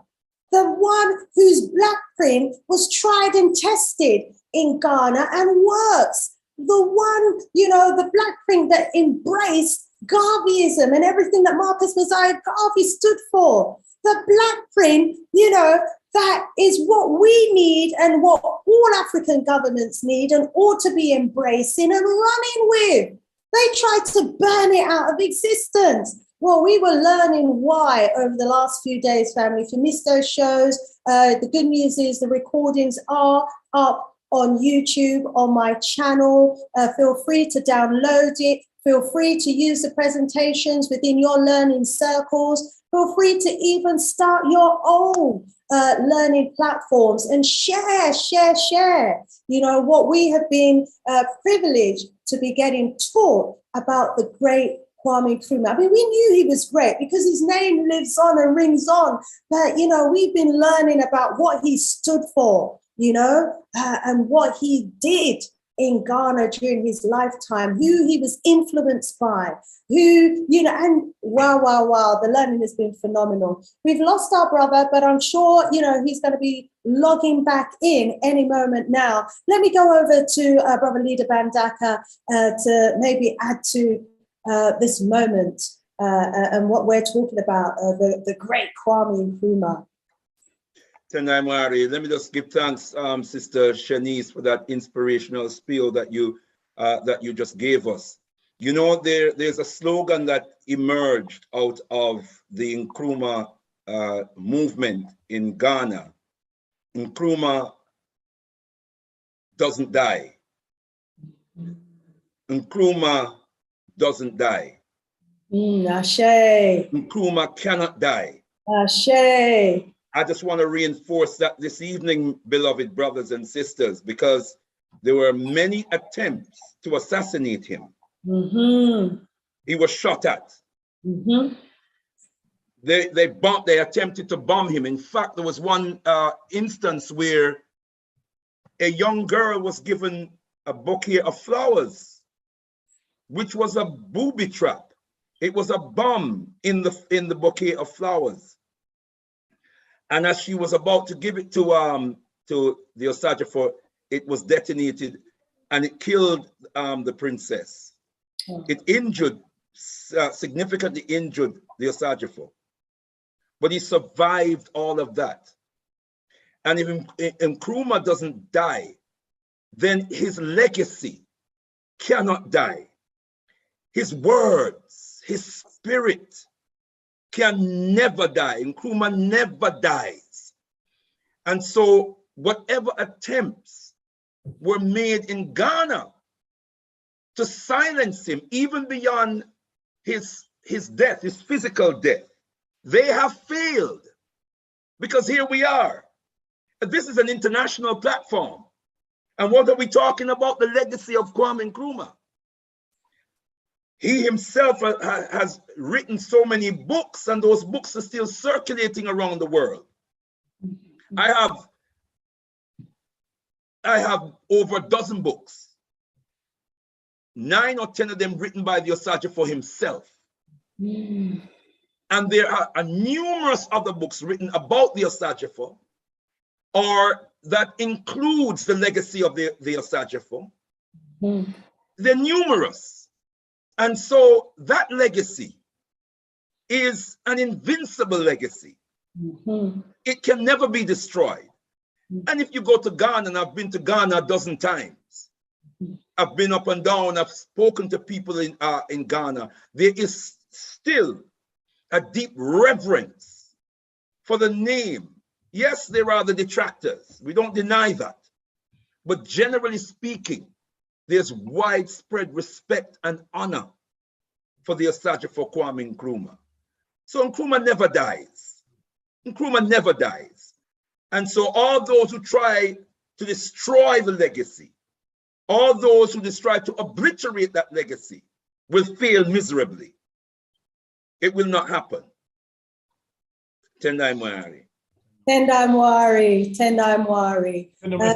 Just readmitted our brother Joojo Hughes, so hopefully we will be able to hear from him soon. Dr. Wendy, I think I noticed you looking down, maybe reading what's going on in the chat. Are there any questions that or comments that you would like to add at this point? The only chat I'm seeing is from the Zoom, so there isn't very much there. So okay, let me go over to. I'll see if I can go on a different computer to the YouTube chat. Yeah, if you've got a computer, just add another tab and mute YouTube, but you can see what's going on there. Okay. Way is saying Nkrumah never dies. Enough fire from Sister Afri Jamo. And Tag 5105 says, Viva Baba Nkrumah. Family, please let us know where in the world you are watching us from. We know that this platform is an international platform. Please let us know where you're watching us from. Papa Cheesy, we welcome you. It says, Empress Dr. Shanice, thanks. Thank you for another celebration for Baba Kwame and his beautiful journey for his people and all melanated families across the diaspora. Enough respect to you as well, my brother, for tuning in. Where in the world are you watching us from? Tag 5104 is saying, keep sharing, keep teaching, keep the memory alive.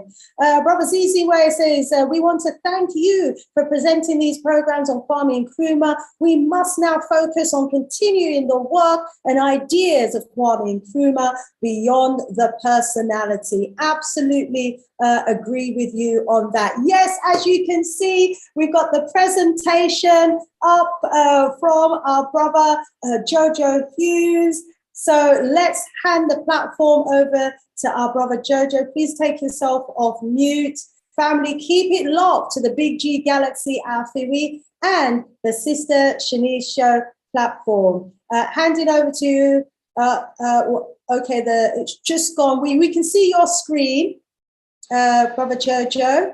You are on mute, so please unmute yourself. We're now seeing your WhatsApp.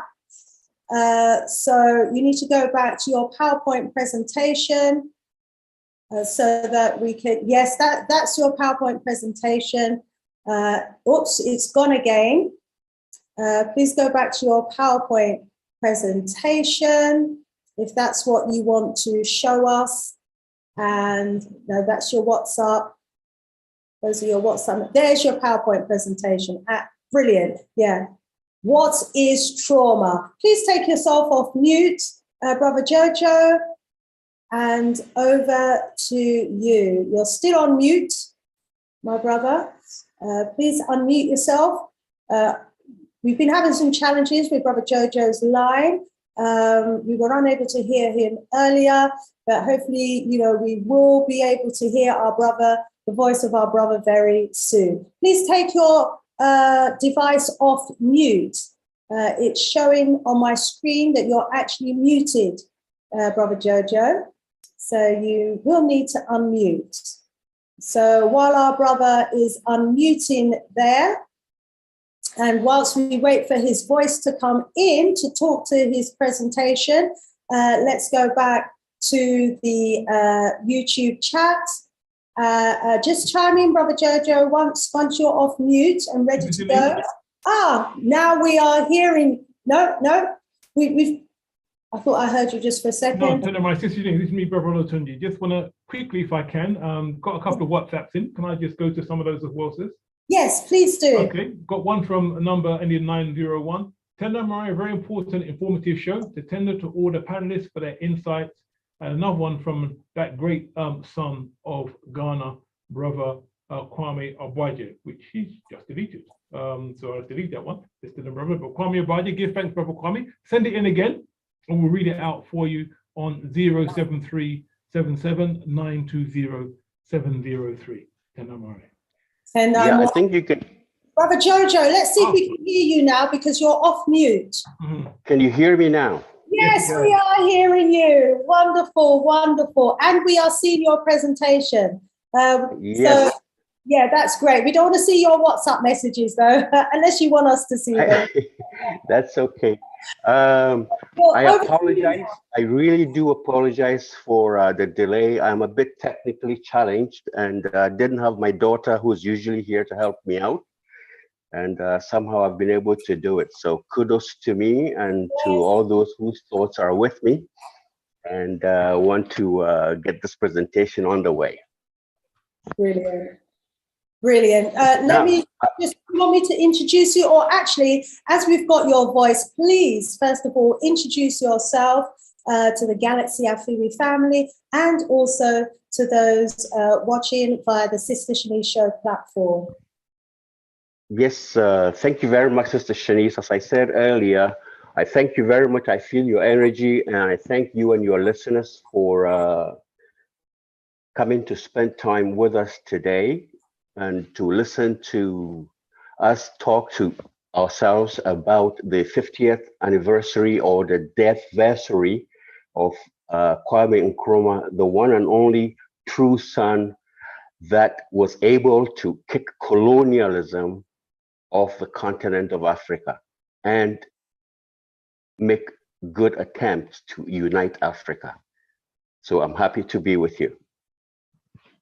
Ashe, we are honored to have you with us. The floor is yours. Yes, and I appreciate you so much. Yes, like I said earlier, my background is in airports, and I did work for the Canadian government in airports for quite some time. I'm retired, and I could have done something more in the airports, but I wasn't too happy because that was a white supremacist kind of profession.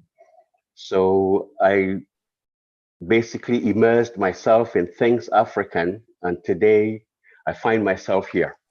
So I bring everybody warm greetings from Turtle Island,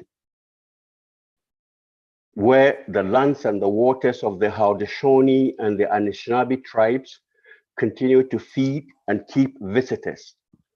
Yes, I'm calling all of you from Turtle Island, and this is the land that welcomed Christopher Columbus some 700 years ago in 1492. Now, first of all, and uncharacteristically, I will begin with an apology. Because if you've come here and you think you're going to listen to someone who is an expert in unresolved colonial trauma, I am sorry to disappoint you. I am just a student. Like I said earlier, I've left the airport and I'm a student, and I'm trying really hard to learn this thing and to see if it will help open the door for us to be able to achieve the unity and the Africa that we all desire. Now, when we say colonial trauma, what do we mean? First of all, we need to understand what trauma is. And trauma is a deeply disturbing experience. And I am certain that all of you will agree with me that yes, colonialism and what we've been through as Africans is deeply disturbing. And we need to understand what colonialism is. My definition is that is the violent exploitation of Africa using everything that Europe is capable of, including weapons, religion, miseducation, culture, the European mind, and especially outright lies.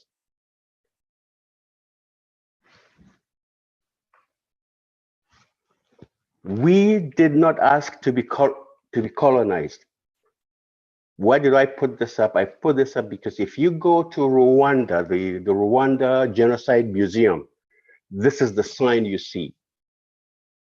Now, why does Rwanda put this sign up at their genocide museum? Now, the notion that Rwanda genocide was about the Hutu nation killing off citizens of the Tutsi nation is a white supremacist lie. Rwanda knows who is responsible, and if you do visit the museum, a tour guide will be able to show you the evidence and tie it into colonialism. And by doing this, Rwanda is not living in the past, but Rwanda is living with its past, and that sign says it all.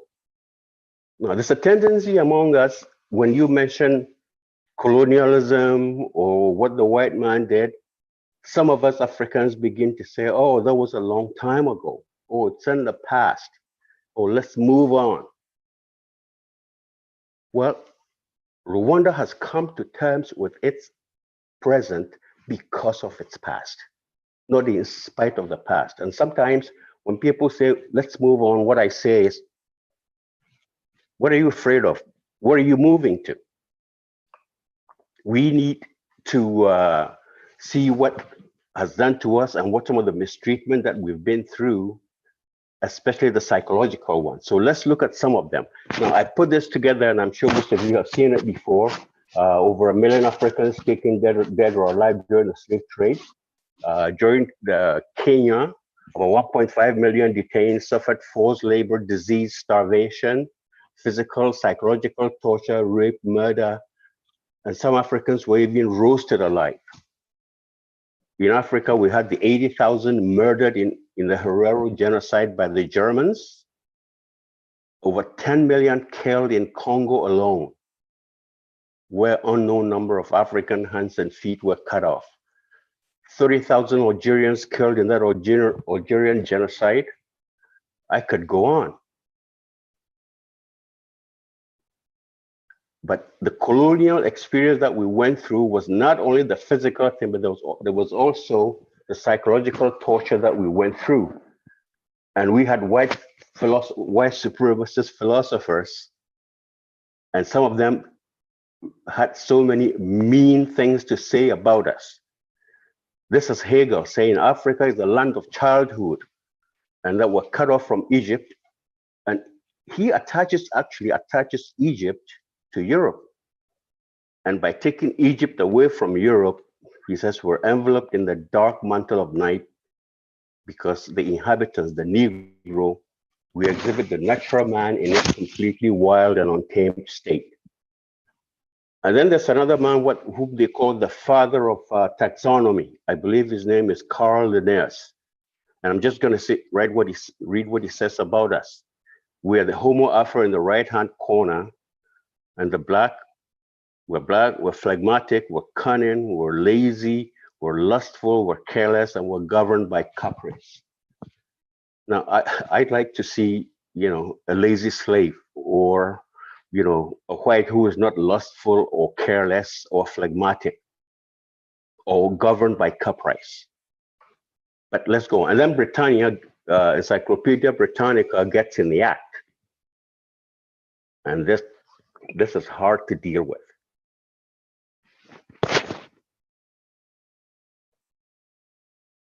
It's a name given to a human species, and the description that they give us are very hard to deal with. And now let's look at some images that they shared with us. Oh yeah, here are the originals, and then they replace them with the fakes. And then, yeah, of course, Tarzan gets in the act too. Now, it's uncomfortable when we start talking about mental health, but after some 60 years of independence and the present state that we find ourselves in, I think it's about time we added colonial trauma to the African toolbox as we search for answers. And in this case, I'm going to try to use language to try to pry this thing called trauma, to try to pry it open. So let's talk language. But before we go on, we have some precedent about trauma. I mean, the Jewish people have dealt with their traumas, and the Holocaust, which happened barely 80 years ago, here are people who have dealt with their trauma to the point that and they're constantly on the lookout to ensure that it never happens again. But in Africa, what do we see? What we see is whatever happened to us is still happening to us. I mean, today in the news, you can still hear about Africa being recolonized. And yes, China's coming down. China's going to recolonize Africa. Meanwhile, the USA has recolonized Africa quietly by planting over, 100 military bases across the continent. Now, most people, especially most Jews, because of they did with their trauma, they won't even buy anything German. So what's our infatuation with this thing called slavery? And what's our infatuation with the white person or with Europe that we can't even get away? And in order to deal with this, there's an author, Dr. Joy DeGruy, who has looked at this thing and is trying to help our brethren and sistren in America by putting out a book which is called the Post-Traumatic Slave Syndrome. It's America's Legacy of Enduring Injury and Healing.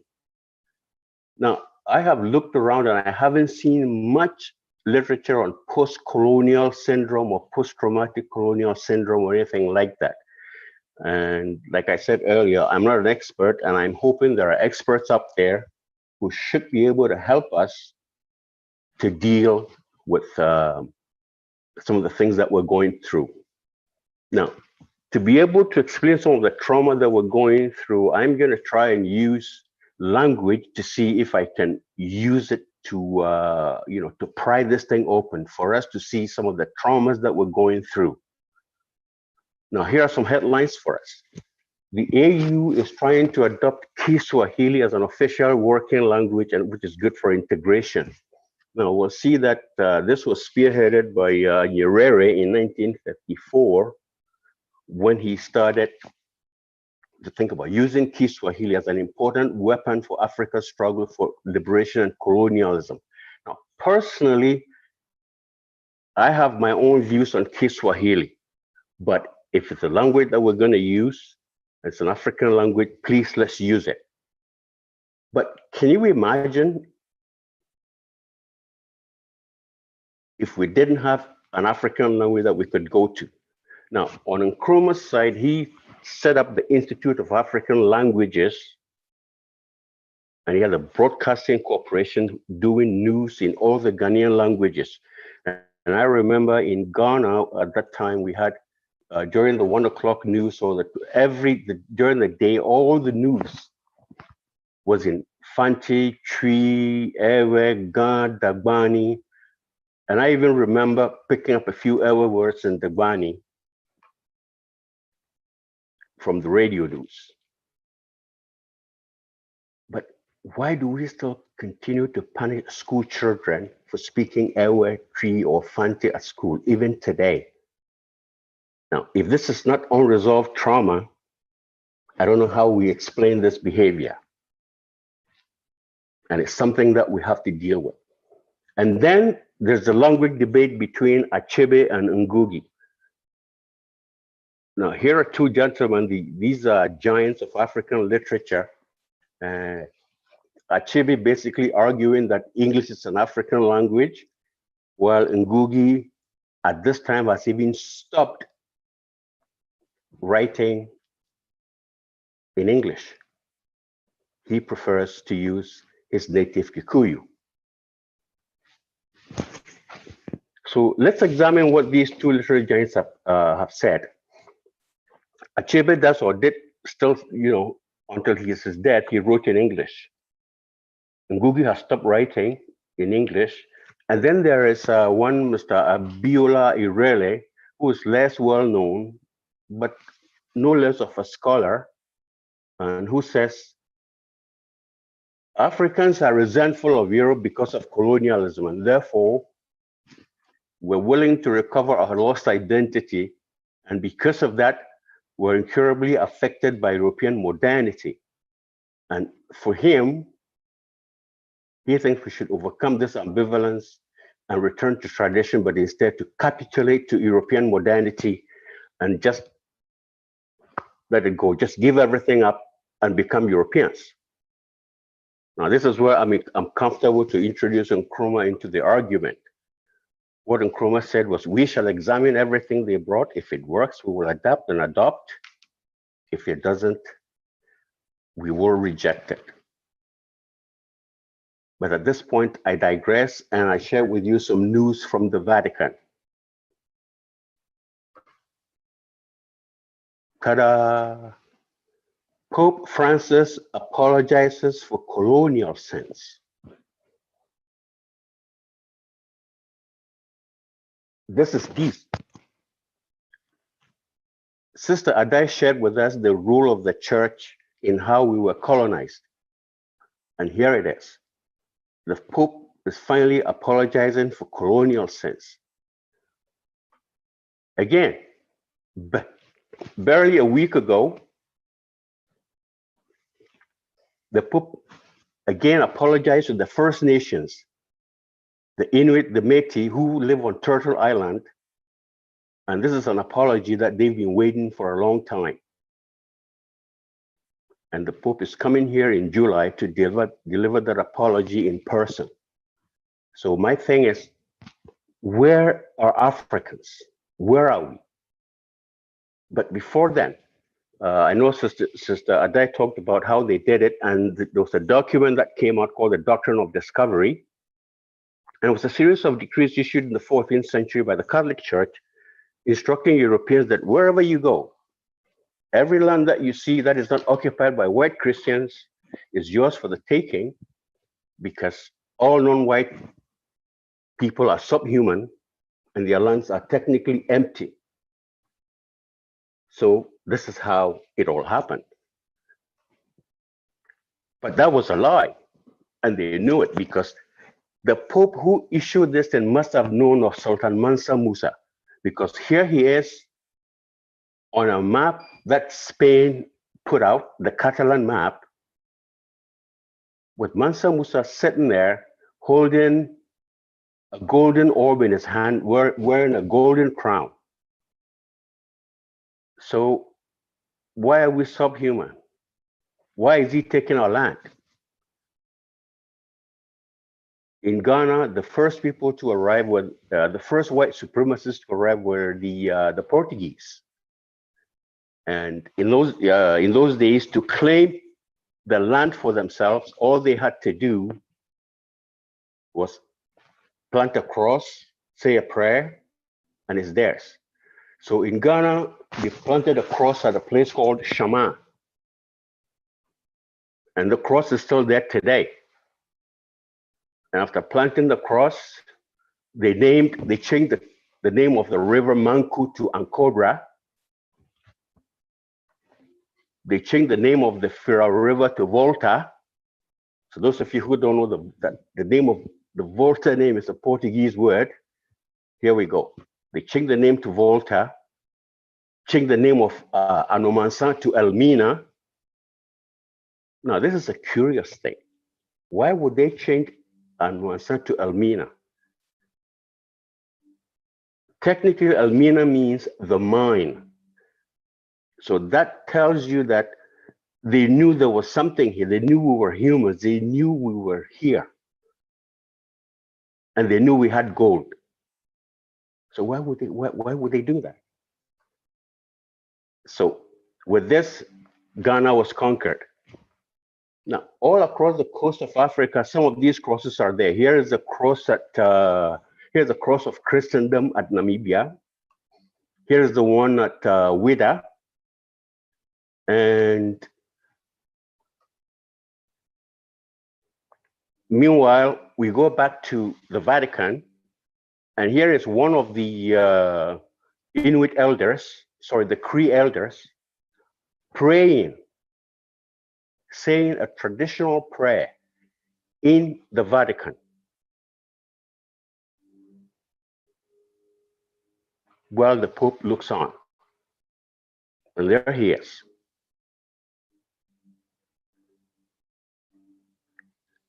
And here's a cross-section of people from Turtle Island who were there to take the Pope's apology for their colonial crimes. Now, my question is, where is Africa?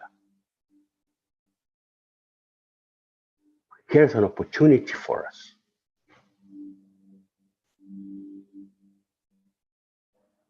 So questions, where are we? Is it because of the traumas that we suffered? Shouldn't we be there because we suffered quite a bit because of the paper doctrines from slavery? And barely 11 years after slavery ended, they were here to colonize us. Now, those who were discovered by Christopher Columbus are there to take the apology. Where are we? Now, we all know this Black Beauty and her son. Now, why do I put this Black Beauty up? Because the popes worship this Black Beauty right inside the Vatican. So isn't this an opportunity for us, for all Africans, Jews, Gentiles, traditionalists, Christians, to go there and to ask, at least to worship in that chapel, to see the Madonna and the baby Jesus in our image?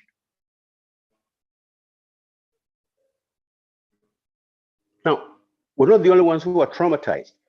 There's evidence that whenever white children see the Black Madonna, it's about 500 of them across Europe. Whenever their children see the Black Madonna and ask their parents, why is the Madonna black? They don't have answers. And they're traumatized.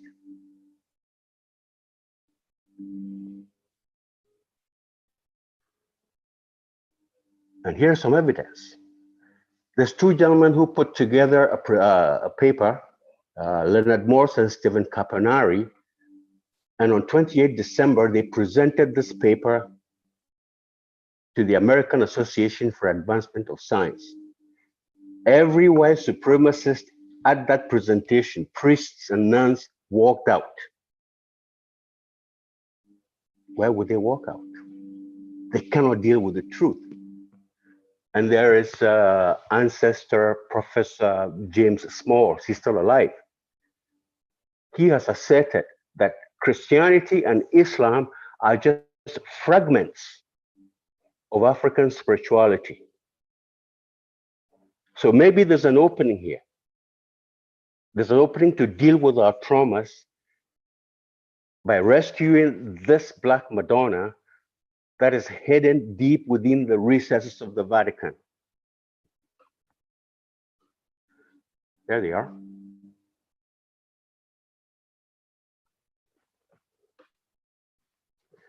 So we're not the only ones traumatized, and they are also suffering from what we call the perpetrator-induced traumatic syndrome, which is also real. And wherever they have the 500, any of the 500 Black Madonnas, they struggle with it. So we can erase most of our traumas, but we're going to have to help to reclaim and restore the Black Madonna to its rightful place. As I said earlier, Professor James Smalls tells us that these are just fragments of African spirituality. So let's imagine the psychological dividends that we can get by reclaiming the Black Madonna. Now, before I end, here is this man, Gandhi.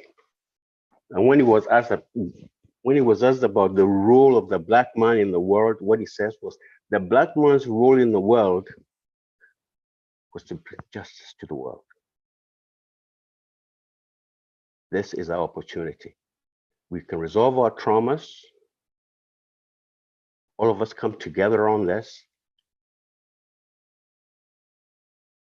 Can we imagine having Jesus as a Black thing all across Africa? Maybe this is what we're waiting for. This is our opportunity. Thank you.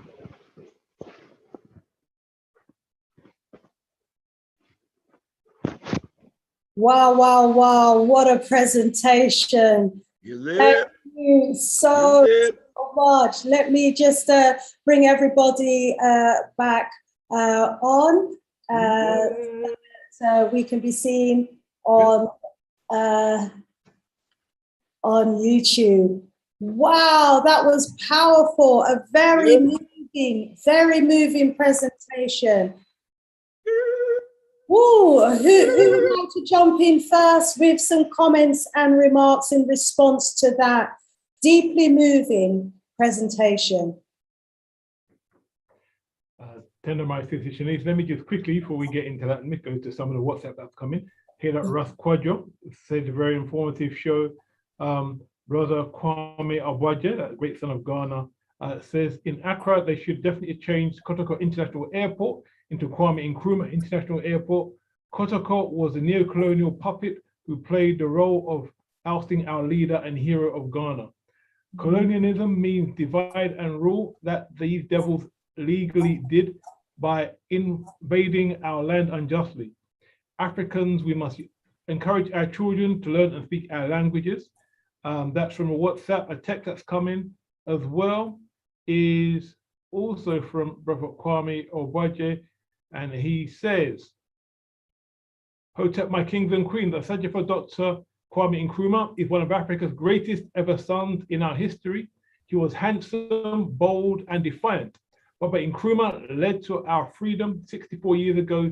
He built as well as established Ghana News Agency, Ghana Commercial Bank, Ghana Broadcasting Corporation, and our educational institutes in Tamale, Accra, Cape Coast, and Kumasi. He also co-organized the Organization of African Unity. Baba Osagyefo Kwame Nkrumah, phenomenal. Asheo, Baba Osagyefo Kwame Nkrumah. My favorite Nkrumah books are Dark Days in Ghana and African Must Unite. All of that from our brother Kwame Nkrumah. Give thanks, brother Kwame Nkrumah. Text and WhatsApp us on 07377 920703. Give thanks for that, Sister Shanice. Yeah, we give thanks indeed. Wow, wow, wow. Thank you, Brother Kwame, as well, for those text messages. Yes, you know, definitely agree with your recommendations there as well. Let's go over to Brother Leader Mbandaka before I respond and before I bring in the audience. And I'll also go over to our sister, Dr. Wendy, who is brilliantly still with us. She may want to make some comments as well. Brother Leader Mbandaka, I know you must have been moved as I was by that presentation. Please take yourself off mute and let's hear some words from you. My brother, Leader Mbandaka. Yes, my beloved sister, I was profoundly moved by our brother's presentation. Brother Joojo, you are certainly inspired this evening. The spirit of the Osagyefo is definitely in you, and you have brought him alive to us this evening with the presentation that you have delivered, you know, dealing with the issue of trauma and how we are affected by the trauma of colonialism. As you spoke, my brother, my mind went to the works of our brother Frantz Fanon, who in the book Black Skin, White Mask talked about the psychopathology of colonization. And when he talks about the psychopathology of colonization, he's talking about the mental illness that inevitably results from the level of abuses that we suffer within the system of colonialism, which the nature of which is designed to alienate us against ourselves and to assume a glorification of those who oppress us, which can only induce mental pathology in our people. And another thing that that came to mind as you were speaking was that scene at midnight, just after midnight, when the independence of Ghana was declared. And as the Osagyefo and his team stood on the rostrum, there was a point at which he took out a handkerchief or a towel and was wiping his eyes. And you could see how emotional he was. And then Kamla Bedema also started crying. Kojo Botsia also started crying. And so you know that that was a moment of pain, because those men, even as they stood there, were experiencing the trauma of colonization, that we thought that moment had ended. And I also quickly to say, reflected on Princess Q. I call her Princess Q.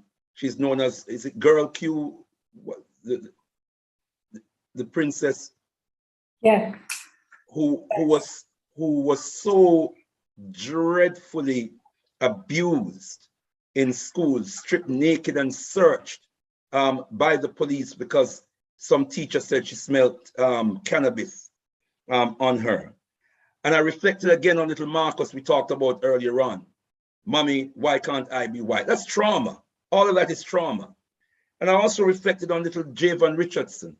We may have forgotten him, but you know, in February 2001, a 10-year-old child in Lewisham hung himself. A 10-year-old child hung himself in his bathroom, in his mother's bathroom. His mother found him hanging in the bathroom, Jayvon Richardson. And he left a note saying, I can't get anything right. My teacher, my head teacher, he named them, are bullying me. I can't take anymore. And he killed himself at 10 years of age. He also said in his note, they are racist at 10 years of age. So what you presented to us this evening, my beloved brother, is real. It is palpable. And so we give thanks. The analysis is as palpable as it is powerful. We have work to do. Tendai Mwari. Tendai Mwari, Tendai Mwari. We certainly do have a huge amount of works to do. You know, I mean, you just added more trauma, you know, on top of the trauma that we were hearing about from Brother Joojo there. You just reminded us of how young, you know, the age at which our young ones are being affected and being traumatized, you know, by having to go in these Western institutions, these colonialized educational systems where they don't get any positive affirmation of themselves, and to the point where they commit suicide. It's just so tragic. Let me go over to Dr. Wendy. I want us all to remember that name, please, Jayvon Richardson. And brothers and sisters, please look it up. Jayvon Because Richardson. we must never, ever forget little Jayvon. February 2001 was when he committed suicide. Wow. 10 years old, because of the trauma he was suffering in a school where he, this 10-year-old child, described the teachers as racist. Wow. Tendai Mwari. Tendai Mwari. We do need to remember that story. I absolutely agree with you. I think every parent with young children, every auntie, every grandmother, everyone who has young children in their lives needs to be aware of that story so that they can be, you know, asking their young ones questions when they come home from school, the right questions, and be there to support them. Yes, Brother Leader, I can see you signaling to come back in. One quick sentence. Sorry about this, my beloved sister. No problem. I remember when we were supporting Sister Diane Abbott, who was organized a series of conferences called the London School and the Black Child's Conference. And she had engaged a sister. Remind me of the sister's African name, Brother Olatunji. I believe it's Sister Ankara, Brother Leader. Sister Ankara. Yeah. Okay, I don't want to say the slave label. Sister Ankara, an educational expert, who did some research on behalf of the London Development Agency. And amongst other things, these are the words she said as she gave her analysis and gave the result of her research. She concluded, Black children, she said, die slow deaths every day in the British educational system. Let me say it again. Black children die slow deaths every day in the British educational system. That was an expert conclusion drawn from an expert piece of research that was done on behalf of the London Development Agency, and she said those words. That is trauma. Don't worry. The trauma that Kwame Nkrumah knew only too well about, hence why he was so determined to decolonize the education system in Ghana. Yeah, and we are all very aware of the fight against him in his efforts to do that. Dr. Wendy, Addae, you may want to comment as well here. Two very small comments.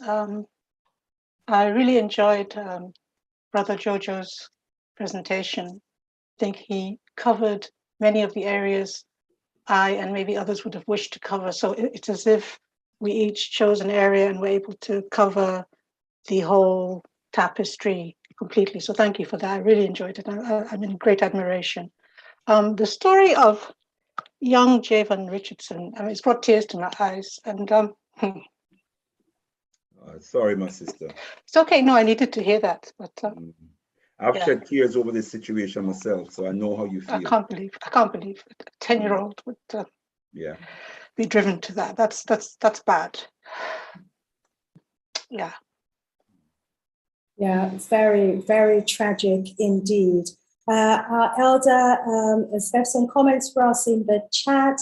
Elder Addae has said that I find myself very much in agreement and in admiration of Brother Joojo Hughes. A wonderful, wonderful account. Yes, a wonderful presentation there, Brother Joojo Hughes. I mean, I was just so moved from the beginning of your presentation, you know, when you was giving the numbers and the statistics of the genocide, you know, and the trauma that must have gone with that genocide and the extent to which, you know, our brothers and sisters on the continent, you know, have been, and what they have been experiencing over the last century. And, you know, when you said that there's another side to the story of the Hutsis and Tutsis, at some point I need to hear that story, the other side of that story, because I too was sold the story about, you know, it being around ethnic cleansing, the Hutsi-Tutsi situation. So I do need to revisit, you know, that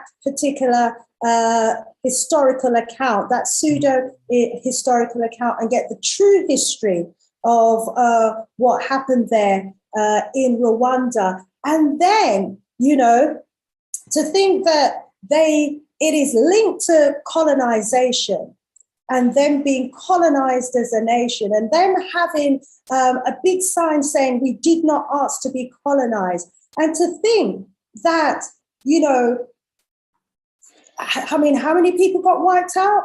You know, at least 80,000 people lost their lives, was it? Or maybe how many people did you say lost their lives in the Hutsi-Tutsi when they were in that colonized mind state, my brother Joojo? Probably have to go back to the beginning of this presentation on that. But then you would think that the last thing Rwanda would want to do today is to be in bed with their colonizers. But not Tony Blair, who is advising the Rwanda government today. Is it not Tony Blair, who is the best of friends with Kagame today? Is it not the same Rwanda who has just agreed to take all the British refugees, stop them and denying them their rights when they reach Britain by taking them from Britain into Rwanda to process their applications? You know, so there's a huge contradiction here that in spite of their history, which is still an open wound that happened during my lifetime or my parents' lifetime, and they must still be recovering from the mental trauma, but they still seem to be in bed with the colonizers. Please remind us of the number of lives that was lost as a result of the colonized mindset that drove those people to be killing each other. Joojo?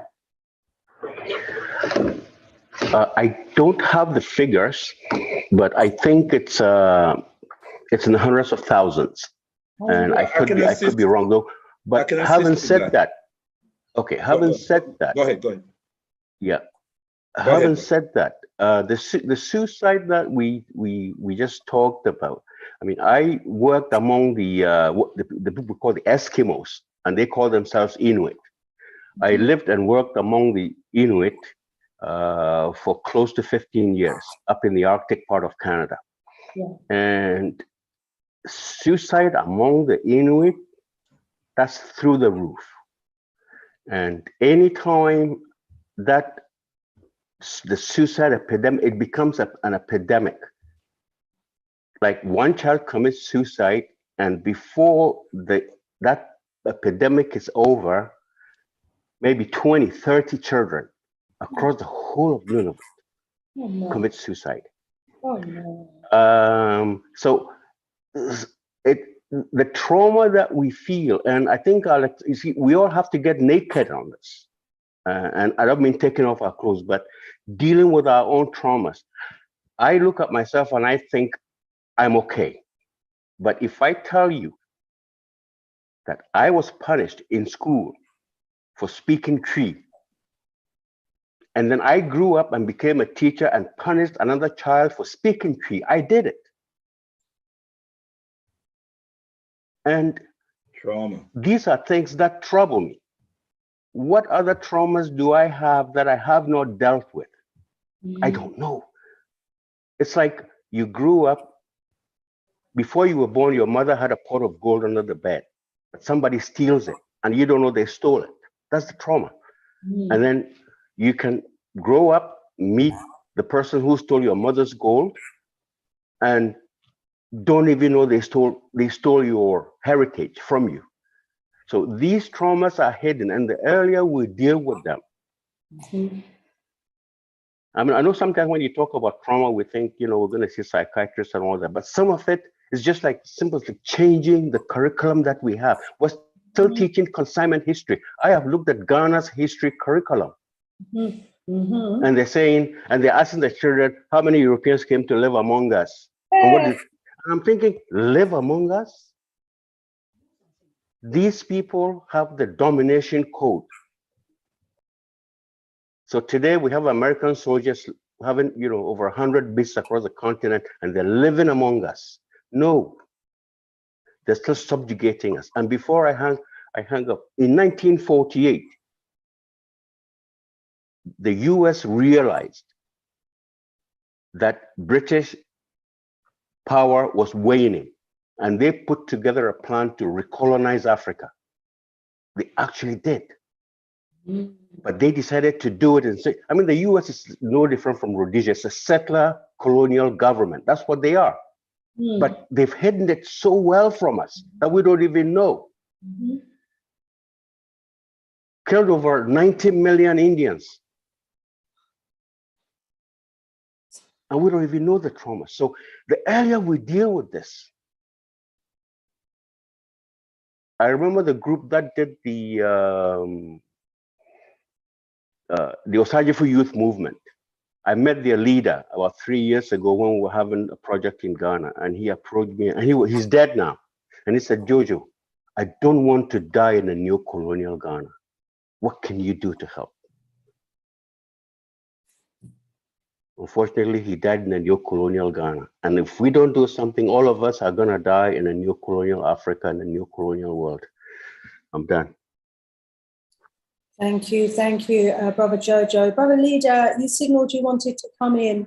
I think it's regarding the statistics and the numbers. Yeah, very, very briefly, because I see our sister want to come in. just to say that the official figures on the Rwanda, what they call the Rwanda genocide, is 500,000 to 1 million. Wow. That's the official figures, 500,000 to 1 million. And I also just wanted to remind brothers and sisters that we did a session on one of your shows, Sister Shanice. Is Rwanda really an African miracle? Mm-hmm. Brothers and sisters can revisit that, because we did some breakdown there that chimes with what Brother Joojo is saying, that the full story, there's another side to the story. And we did touch on some of that. So I just wanted to just submit that. Tendai Mwari. Tendai Mwari, thank you so much, Brother Leader. Yes, the information that I mentioned there about Tony Blair's role in Rwanda, I got that from your presentation and the research that you did for that show. So definitely want to direct everybody there so that you can get some real insights into what's happening today in Rwanda. Imagine, you know, the cousins of the people who are responsible for the murder of almost 1 million or so of your people. You invite them back in. You're doing business with them. As Brother Joojo says, we are out of our minds. The Jews would never be sitting around the table with the Germans. Nope. Never. I mean, we are clearly just not in our right minds. Dr. Wendy, Addae? Yeah, trying to gather myself after still recovering and then hearing more news. When Brother Joojo spoke just a few moments ago about the abuse that was heaped on him for speaking Tree in school, and then said that he in turn did it to someone else, that's a very familiar story. And again, I'm not a clinician, but I know that in terms of behavioral terms, if you are abused, the prediction is that you will go ahead and abuse and you not be aware of it, because this is something that happened to you back in the recesses of your youth. So you find yourself imitating or perpetrating the same thing that was done to you, because that's all you know. So that it will do us a lot of good if we are able to take seriously the fact that what we do unto our children or unto others it's not. It may be unconscious, but it is something you learn how to behave, and you learn how to treat people, and you teach people how to treat you. So I'm really sorry that you went through that experience, and I'm really glad that you were able to be self-aware and realize that you did to someone what was done to you, and that you had to stop. And I think that's something we need to do. Very emotional issues. Thank you. Thank you. Yes, indeed. We seem to have lost Brother Olatunji, but hopefully he will be back with us soon. I do hear that we are still, though, broadcasting via the Big G Galaxy Alkebu, but we're just not seeing Brother Olatunji. Yes, indeed, the trauma is deep. Some even talk about the Stockholm Syndrome, you know, where it's like the rapist falls in love with her rapist. The victim falls in love with her rapist, you know, the Stockholm Syndrome. And here we are, because what's happened to us during those 400, 500 years of our enslavement, then colonization, now neocolonialism, is that many of our people have fallen in love with the rapists, the ones who are exploiting and committing genocide across our lands and are wiping our people out in their millions. Many of our people want to emulate them, want to walk like them, talk like them, look like them. You know, we are in a serious situation as a people. And one of the reasons why, you know, our people want to, ditch their own language and their own culture and replace it with a Western culture is because what they have successfully been able to do, and I know I'm speaking to the converted here, but it's worth just saying here, is that what the West have successfully been able to do, and what they have done as well throughout the education system, is that they have successfully managed to demonize, you know, everything African. You know, they have demonized our language, demonized our culture, demonized our image.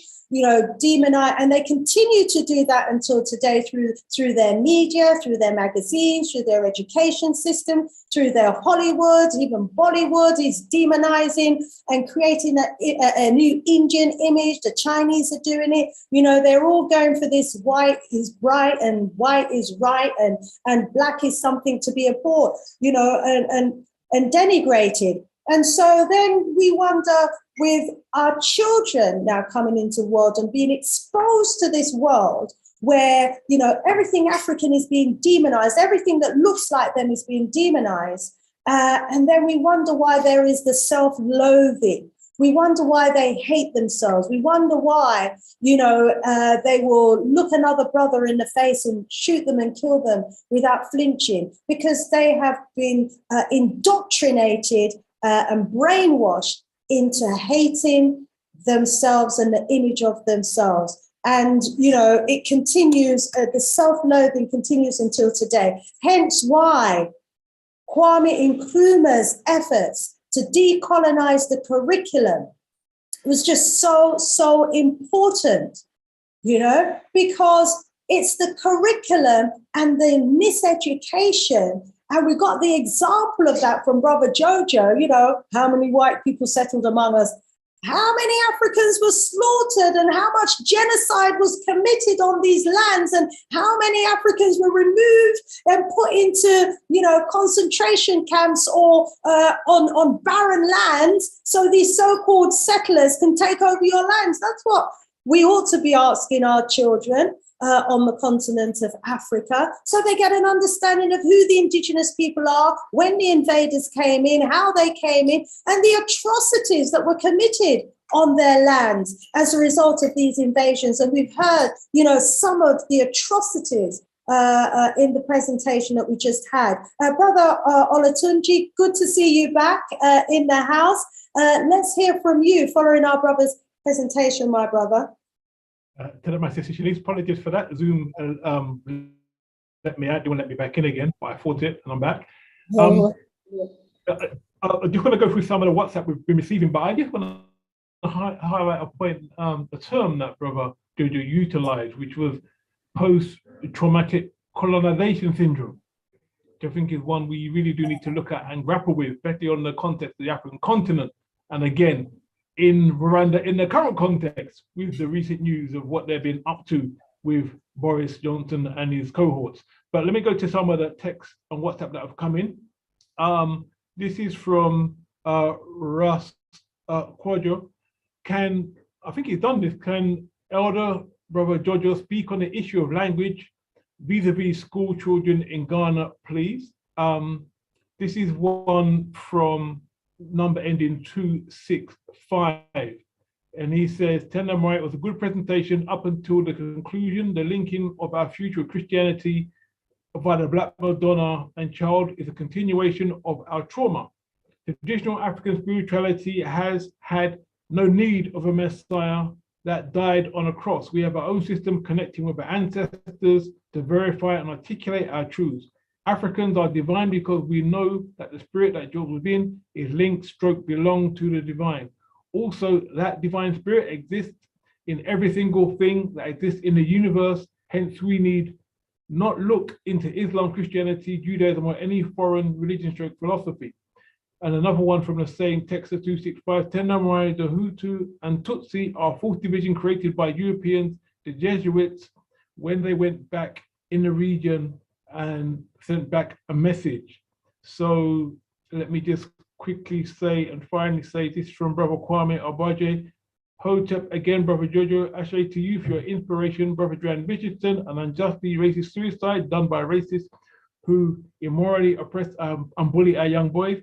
Kwame Nkrumah, inspired by Marcus Garvey plus Baba Kwame Nkrumah, was close to Baba John Henry Clark. Paul Kagame is a good for nothing sellout. And Brother Kwame also says, Brother Joojo, I went to school in Ghana and I suffered the same thing when I spoke our languages. They will whip us for speaking our languages because we are brainwashed.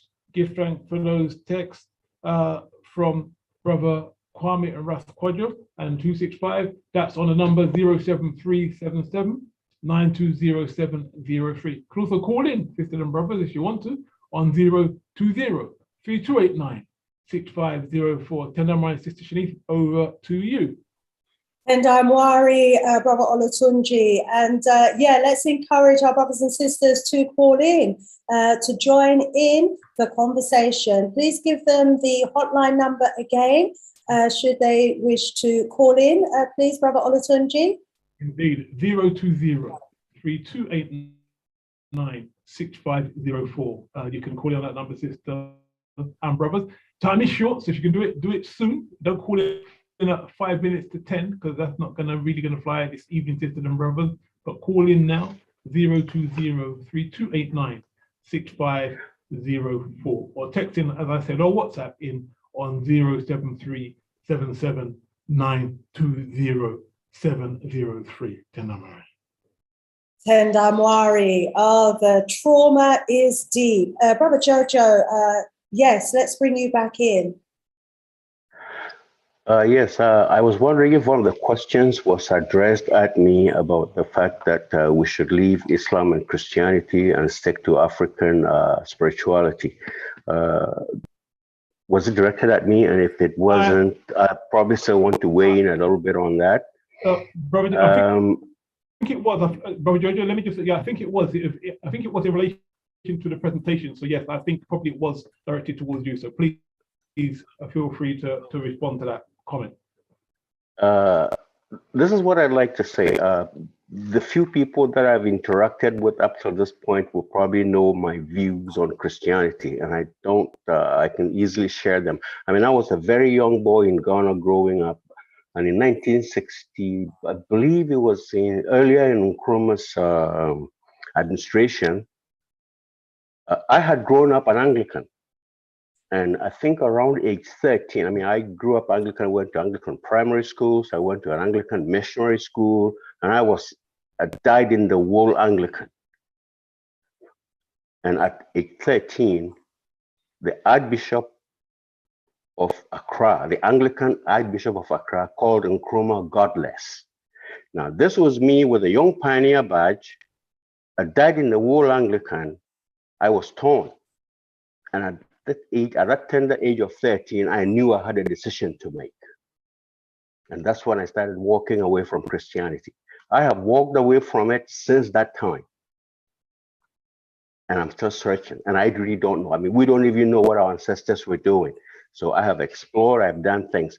Now, for me, what I'm saying is this: they used our own religions to colonize us, to enslave us. So if there is an opportunity for us to use it, I mean, imagine if the whole world can now have a Black Christ in every church, we've won the victory. I mean, look at, in Ghana, 72% Christian, and they're not leaving it anytime soon. So what do you do? So that's my answer. I think they use it against us, and if we can use it, I say power to us. Those are my thoughts. Rise up, rise up. Thank you so much for sharing. Can I say something? Yes, go ahead. Ah, that's the voice of our elder. The issue of trauma. Yeah. If you have a head of state, ban libation prayer from national public events. A head of state of Ghana, President Atta Mills, and his preference was that Ghana will be a prayer camp. And his spiritual master was a pastor from Nigeria. And he banned libation prayer. Yeah. That is a trauma. Then you go back on the eve of independence. The prelates of the Anglican Church, the Catholic Church, the Methodist Church, the Presbyterian Church, the Evangelical Church they got together and told Nkrumah that they were going to boycott the independence celebrations if Nkrumah did not stop libation to be poured. Yeah. And this same president who banned libations, I was privileged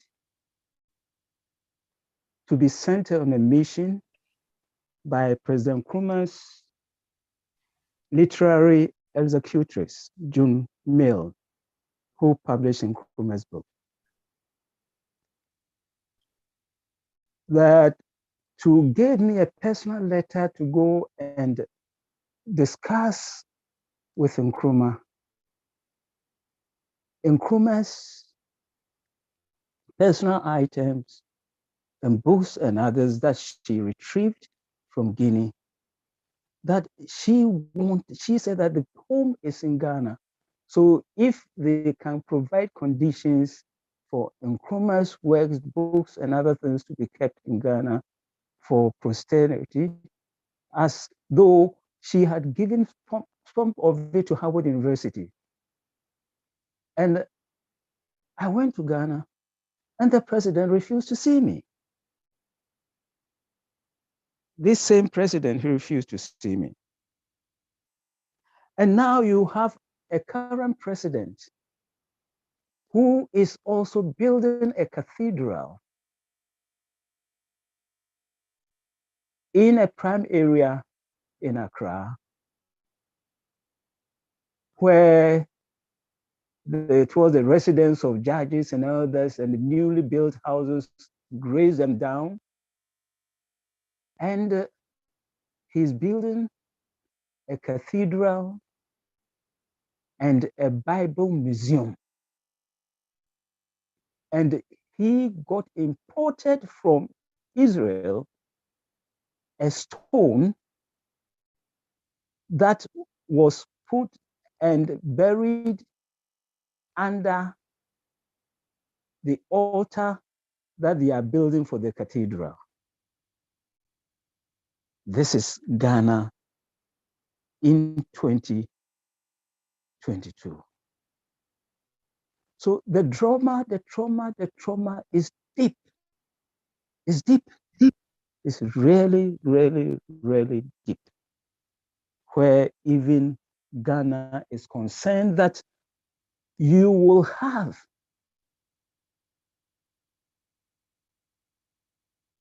a Ghanaian who has the ambition to be president of Ghana and running as a vice presidential candidate in a party that says that follow the tradition of Nkrumah.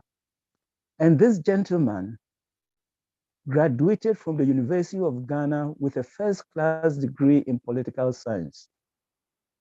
And throughout the 4 years that he studied at the University of Ghana, there was not a single book of Nkrumah that was a required text for him to read. I gave him some books to read. This is Ghana, and such is the trauma. Then you talk about Tony Blair and all of them. I've come across them. I was involved in Sierra Leone and Liberian crisis. I was instrumental in bringing those two wars to an end. I was the one who went in and rescued 19 hostages, including 10 Europeans, and brought the rebels out of the bush for peace talks in Yamoussoukro,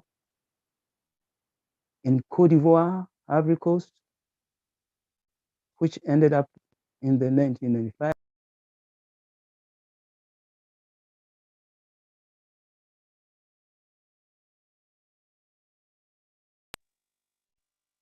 Hello? Wow. We yes, are hearing you. Yeah, the Abidjan Peace Accord. And it was Tony Blair. They introduced the concept of security, mercenaries that has spread all over the world. They introduced Jim Spicer and the executive outcomes. They introduced mercenaries who were paid with gold concessions. They are still there in Sierra Leone. This was Tony Blair. And look, among the British, what Tony Blair did, it is similar to what the British Prime Minister Harold Wilson did to Nkrumah. Please, do you know what Harold Wilson, when he came to power, Nkrumah was very excited that here is a Labour Prime Minister coming to power in Britain. So we were going to do something about Ian Smith in Rhodesia, the settler regime. Nkrumah told him to send the British Army to go and quell what was happening in Rhodesia. And Harold Wilson wrote back to him that you are asking me to go and kill my kith and kin. But unknown to Nkrumah, Harold Wilson and President Johnson were plotting with the very soldiers and the police force who the British and the Americans used to prevent Lumumba from broadcasting to his people when the Belgians were assaulting them, and then got Mobutu to arrest Lumumba and get him slaughtered, all under the supervision of Ghanaian troops. And it was these leaders of those troops who were also used by the Americans and British to organize a coup in February 24, 1966. Nkrumah was importuned to leave Ghana to go to Vietnam. They plotted it. Nkrumah did not know. 1964 to 1966 should be studied very carefully in Ghana. To be studied with the toughest period for Nkrumah. We should study it. All because of what? Congo and Rhodesia, Zimbabwe, that got Nkrumah overthrown. When Howard Wilson said that no, he wasn't going to intervene, then Nkrumah said they were going to intervene. That was when he kicked in the Consolidated African High Command. And he was mobilizing forces to go and intervene. And then they importuned him to go to Vietnam to get him out of the way. But just before he left on the 21st, Harold Wilson spoke with President Johnson and said that Nkrumah should be killed at the airport as he embarked on the plane to leave. And President Johnson said, no, if they missed, it would be a disaster. So let him get out of the country and let the boys go to work. That was what happened. That was what happened. And the same thing happened to Mugabe in 1997, when the Labour Party, Tony Brown, came to power. Mugabe was very excited.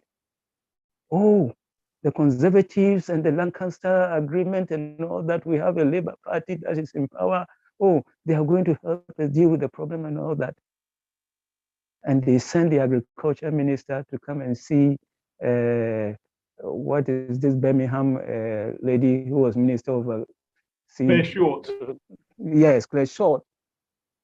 And Khrushchev wrote that what is happening has nothing to do with them. Is the Conservatives Party. They own most of the land in Zimbabwe. She is of Irish descent, and they've gone through problems and all that. That's nonsense. And and Mugabe was shocked with the same thing that Harold Wilson did. So if you forget history, you tend to repeat mistakes. I question Mugabe on this, but this is what it is. Our trauma is so deep. And the sad aspect of it is that we don't teach it. We don't teach it. But we are taught of the trauma of Jesus Christ on the cross. But we don't teach our own trauma. We don't teach our own trauma. The trauma of our great-great-grandmother in the plantations in the United States, where the slave master goes to bed, rapes my great-great-grandmother. And then out of this rape comes a child. And the slave master denies parentage to this child. And when the child grows up to about 10, 11, the slave master calls the mother, and they take the child to the auction block and sell the child with the mother standing by. Our great-grandmother will go back to the slave house, cook and feed the slave master, and even breastfeed the child or the slave mistress. You know the trauma. But is that our humanity also? That is our humanity that they are afraid to understand. I remember quite well, 1979. I had my own radio show in Washington, D.C., and I interviewed Senator Hayakawa, who was the member of the U.S. Senate Foreign Relations Committee, a ranking member, over Zimbabwe and their struggle. And I questioned him about why wouldn't they let it go? He said, well, you know what he told me? And Hayakawa is a Japanese American. And I was looking at his face and he telling me that, you know what? We are afraid that you visit pogrom on the white people if you take power because of what they have done to you. And I answered him. I said, Senator, please, you heard of Maumbau, what was done to Kimathi and others. You heard about Algeria and all that. Did we go about killing the white people when we get independence? That is not us. If we could hate 1% of the white people haters have done to us, we wouldn't be in this situation that we are in. And you look at what happened to you in California, you Japanese in the camps there. But that's not us. It's our humanity. So please, the trauma is real. The trauma is real. And it has to be taught in the schools. It has to be taught. And it is same trauma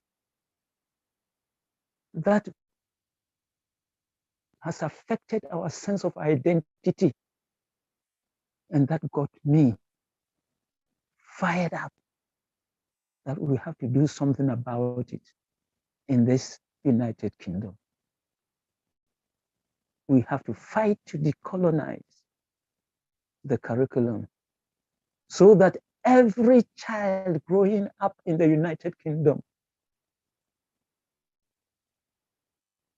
will come to value and respect the contributions of Africa, Africans, people of African descent, to the growth and development of this United Kingdom from antiquity to the present.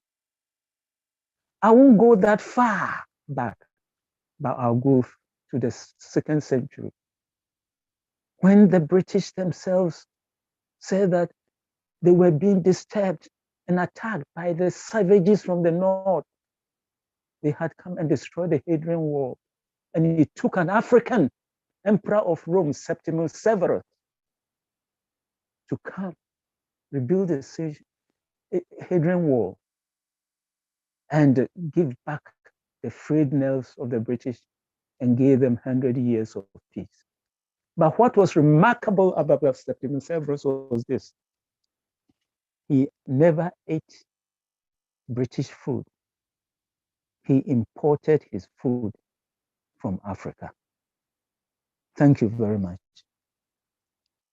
We thank you, our elder. Thank you so, so much.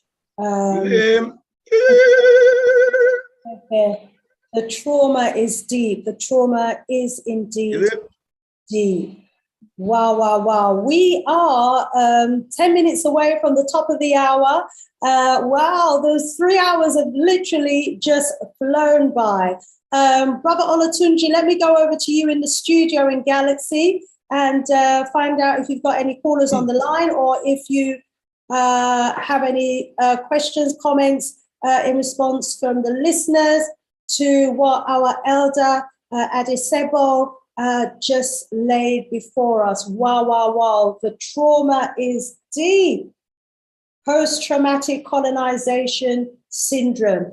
But you notice, hey, they know their kit and kin. They know who their kit and kin is. And they're not going to be sending armies on our behalf to fight against their kit and kin. And when they're ready, you know, they go against everything they claim to stand by. But I think of all of what was said there, what I find really surprising and at the same time deeply troubling is that we seem surprised by their double standards, by their hypocrisy, by, you know, when the realization hits us that then they are not the sort of people who keep their word. You know, despite their history, despite all of what they've done to us and continue to do to us, we somehow seem to, it's our humanity that gets in the way of making us realize that there is no humanity in these people. These people have no humanity. They themselves will tell you they are descendants of Neanderthals, beasts from the Caucasus Mountains. They are different species. I just want to quickly share screen, if I can, just to bring out a page in a presentation that I've got here that I'd really like to share, because it's been touched on a couple of times in our discussion here today, and that's to do with the Black Madonna. And as you can see, I've got this as part of one of my many presentations. And for a very long while, you know, the Western world wasn't able to actually read the hieroglyphics, and they didn't know what it said until, you know, they managed to break the code. But many of the stories, and Professor Small's name was mentioned, and he actually talks about, he reads hieroglyphics, and he was able to tell us about many of the stories that are written on the Egyptian walls. And one of the stories is about Osor, Oset, and Heru, the original Trinity. probably not even the original Trinity, but this Trinity that existed about 5,000, 6,000 years ago, prior to Holy Mary, Father, Son, and Jesus, prior to Allah, prior to Christianity. The Egyptians had the Holy Trinity. There were other trinities across Africa as well. What we have to remember is that we're talking about a period now about 6,000 years ago with Osor, Aset, and Heru. But we are a people, according to NASA, that go back at least 1.5 billion years, and proof exists of that. So it's not surprising that 5,000 years ago, we had in place, religious systems, economic systems, political systems, monarchy systems, and everything else. We had highly advanced civilizations before we came into contact with the Europeans. And by the time the Europeans came into contact with the Africans, they were the ones who were savages. But they later turned around and said that we were savages. They were the ones who were uncivilized, but they later turned around and said that we were uncivilized. They were the ones who were cannibals because they came from a land that lacked, they came from the ice area. They were the ones who were the cannibals, and they turned around and said that we were cannibals, we were savages and uncivilized. They have reversed the stories. Anyway, as they gained in power over the centuries, by the time they got to Egypt and they were learning as Greeks at the feet of the Africans, they wanted their own God.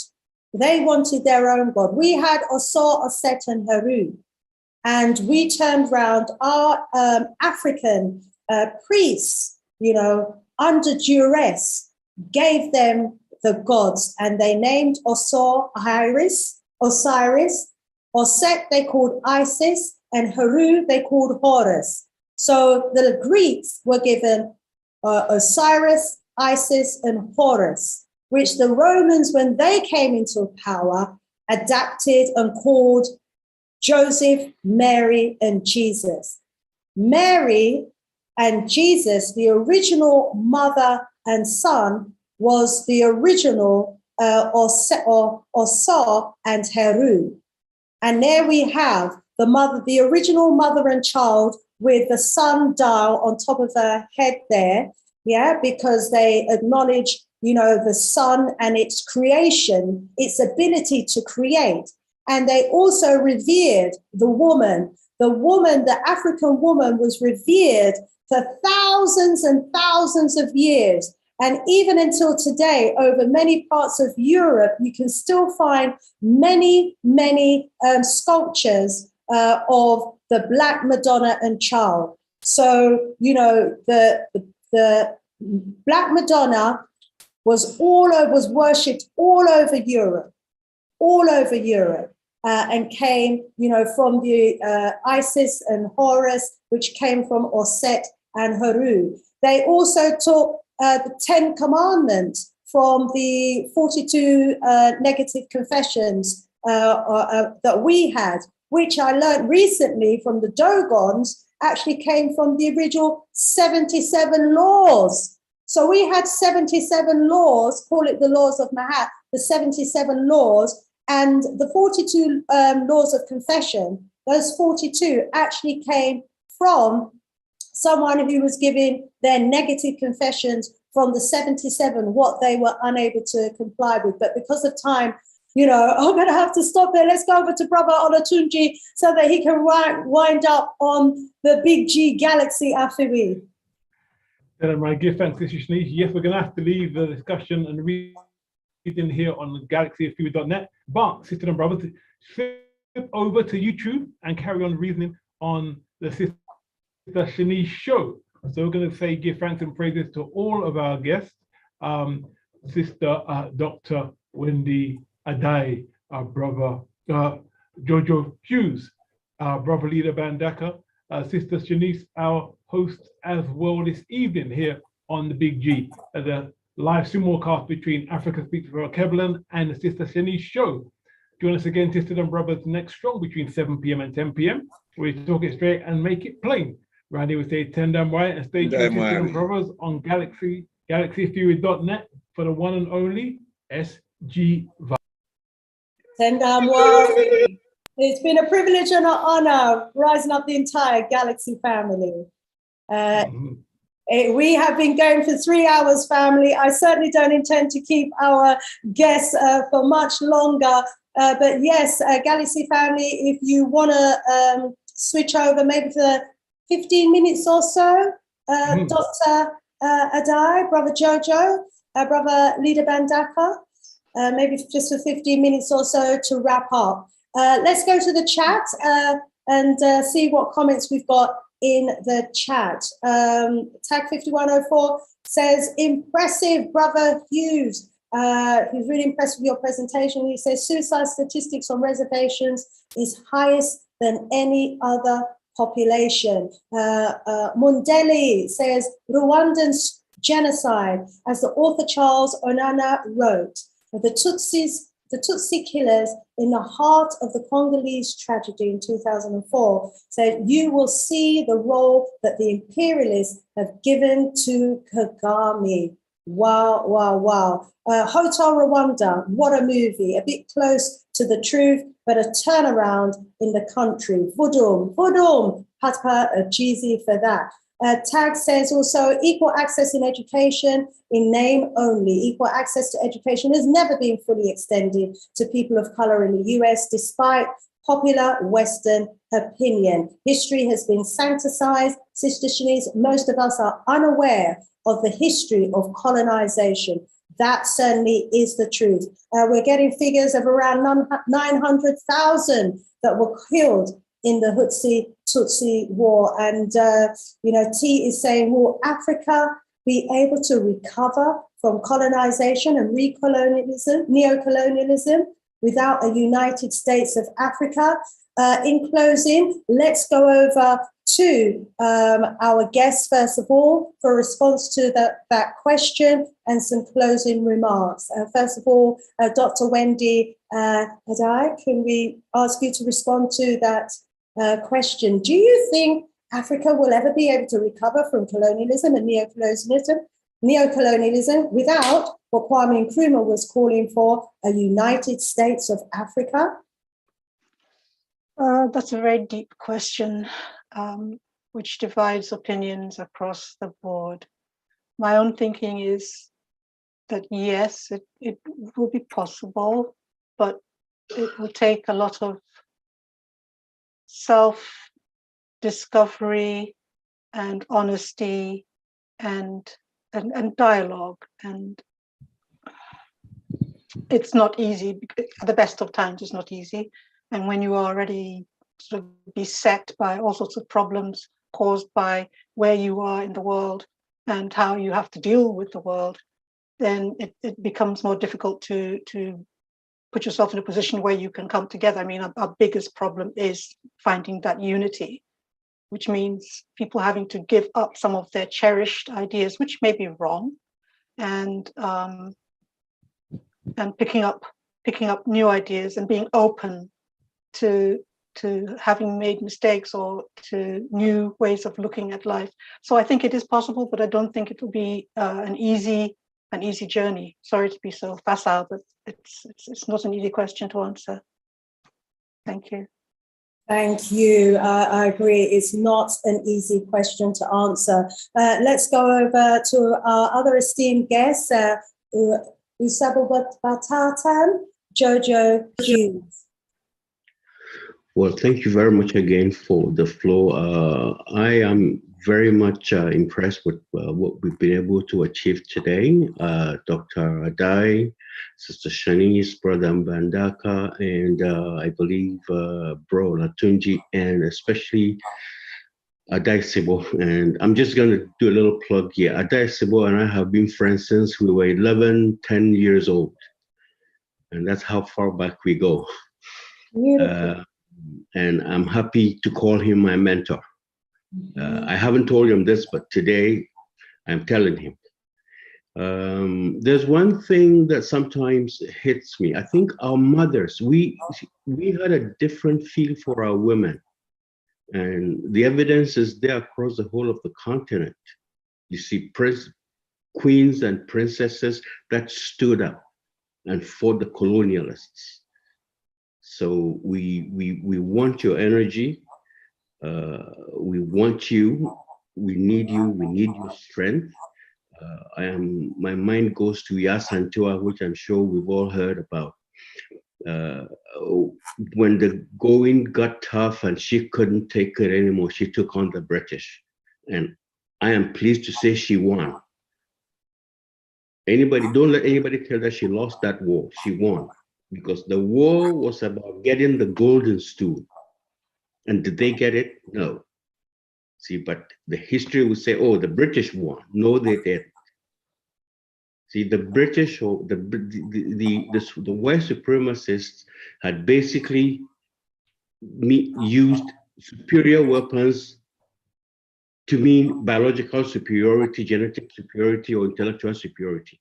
I don't think if you're see, it's like we're still at a primitive stage in the world where the savage with the big club is able to cow everybody into a corner. No, we're not. They've basically distracted us for a while, and we need our mothers, we need our sisters. And I know you've stood up today. I appreciate you very much. So let's keep it going. And when Yasantua stood up, it was because of a Komfanochi before her who had established the Asante Nation and given them laws. And I'm just going to say one more thing. Anochi gave them 77 laws. These were unwritten laws which guided the Asante. And there is something that I want to touch on. In Ghana, if you read our history, the Evers claimed that Anochi was an Ewe. The Zimas claim him. The Akwapim claim him, and the Asante claim him. Now, who was this man? But there was one thing he did. When he joined the Asante, he was able to tell them that we have these white people on the coast, and they are the incarnation of the devil himself. He warned Asante, but we didn't listen to him. So these are things that it's in our history that we can study, because our history has to be able to empower us to, I mean, if you teach consignment history, then you're not teaching the children anything. So there are nuggets in our history that we can teach to empower our children. So without further ado and without going on any longer, appreciate everybody. And I'm hoping that we can do this again and we can possibly collaborate on something down the line. Thank you so much. We thank you so much, Brother Joojo Hughes. Phenomenal presentation. In fact, you know, someone in the chat has said, what a phenomenal presentation. Sister Shanice, I don't know how you're going to be able to top this, but I will tune in tomorrow to see. Wow. Yeah, I mean, after Leader Mbandaka and Brother Olatunji, I will just remind you what we've got coming up tomorrow, Wednesday and Thursday. Wow. Tonight has been phenomenal. Yesterday was, I'm sure tomorrow is going to be equal as phenomenal as well. Brother Joojo, we appreciate, love you so much, and certainly look forward down the road, definitely, to working with you along the way. There is so much more that we need to discuss and unpack, and we've got to create our own learning circles, our own platforms where we share our history and our knowledge with our people. And Brother Addae, wonderful interjection there as well. Brother Leader Mbandaka, let's hear your response to that question and any closing remarks that you would like to leave us with, please, my brother. Remind me of the question, my sister, please. Can we ever, something along the lines, can we ever recover from colonialism and neo-colonialism? Can Africa and we as Africans ever recover? Yes. Firstly, Rumbidzo Kunamwari, Africa, to the God of Africa be the glory. To the God of Africa be the glory. We say, Kudzai Mudimu Mukuru, give praises unto our ancestors. for all the blessings that have been bestowed upon us this evening, with the knowledge and the wisdom and the inspiration that we have gained from those who have been blessed to minister to us through the power of the word. I bow to the supreme wisdom of Baba Achebe Addae Sebo. It was just, I mean, you know, I was just getting goosepimples as he was speaking. You are so blessed. Baba, we are empowered by your presence, and we bow to your wisdom, we bow to your eldership, and we are here responding to your command that there must be an observance in this space at this time. And so we are giving respect even as we speak. And I give thanks and I give praises for my beloved brother, Brother Joojo, and my beloved sister Addae, for your contribution to this wonderful evening. Sister Shanice, presenting yourself again in all your royal African glory, ministering to us with such grace and such power, and yes, such dignity. And we really appreciate it. And we want you to know how much we appreciate you and your work and your commitment. Can we ever, what's the question again? Can we ever recover? I mean, such is the depth of the trauma. I think that person was just feeling the depth and the breadth of the trauma. And they were like, do you think we can ever really recover from colonialism, neo-colonialism as a people? And then obviously get to the place where we're reinstating ourselves in our former greatness and our former glory? The answer must be yes. Otherwise, we're doomed to damnation. The question really is, how do we recover? But there can only be one answer to the question, can we recover? We have to restore hope. We have to maintain hope. Not only hope, but the will and the determination, the zeal, the never say die. In the way we say, Nkrumah never dies. Nkrumah never dies. Because Nkrumah is the manifestation of the power of the African soul, the African spirit, unbound, unfettered. It cannot be conquered. We cannot be conquered. We can suffer, but we cannot be conquered. Yes? So the universe is waiting for the African to assume our true nature again. To reaffirm, as Nkrumah says, our African personality. The universe is waiting for that. Humanity is waiting. For the Africans who were chosen as the first people of the first land, to assume our responsibility again as the custodians of the conscience of humanity. That's who we are. So there is no question about can we. The question is, how do we? The question is, how do we? I talk about goose pimples, but Brother Joojo, you reinforce the goose pimples when you were talking about a Comfanoche. Because I've been to Ghana and I've seen the image of a Comfanoche as he was receiving the stool from the heavens. Yeah, as he was descending, having received the stool. It's a powerful, powerful image, the most powerful image that I can recall in my mind I've ever seen. That spirit, that image, that spiritual image should be around the African world. It's so awesome. And that was the response to King Osei, as King Osei approached him for counsel as to how to unite the people, how to unite the people of Akan. And we are learning, as I learned in Ghana, that a Comfanoche is claimed by the Akans, is claimed by the Ewe, the Achims, etc. But the concept of the stool and the enstooling is found in other parts of Africa. We talk about trauma this evening. It's painful to have to say, after all we have said this evening about the devilism of a Tony Blair, that in that same Sierra Leone, where he unleashed his chicanery on behalf of the British government, the deceptive British government, the deceitful British government, that our people violated our spiritual traditions by installing Tony Blair. Tony Blair was installed as a paramount chief in Sierra Leone. That means we are supposed to bow to Tony Blair, a paramount chief, not just a chief, you know, a paramount chief.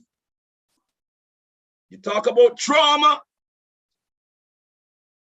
That is not the kind of craziness that is going to enable us to deliver ourselves from the jaws of the beast that has been snapping at our hide for so many years, or hundreds of years. It's painful, but yes, there is hope. And I hope we find inspiration, brothers and sisters, this evening. We must finish on the note of hope and possibility. You know, the Osagyefo, amongst other things, was a leader.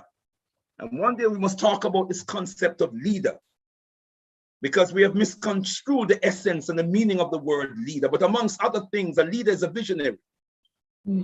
Amongst other things, one who sees beyond limitations, one who sees only possibilities. That's why I admire you so much, Sister Shanice, because you always see possibilities.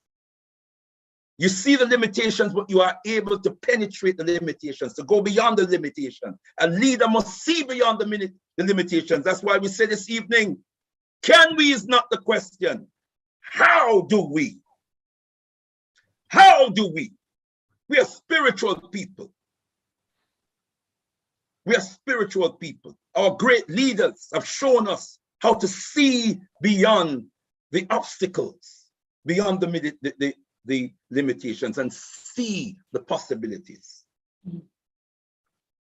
I want to just share very quickly as I close from this book, this little book, a powerful little book, Axioms of Kwame Nkrumah. Yes? And these are the quotes. I love this little book.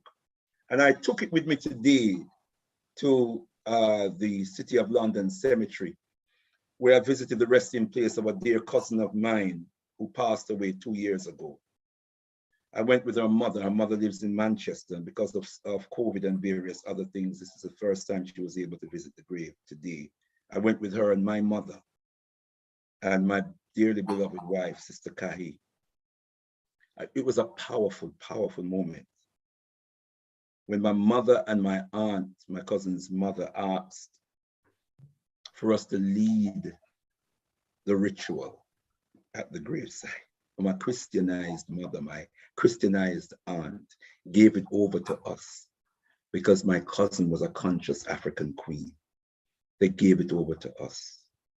They humbled themselves. They gave it over to us, and we were able to pour libation.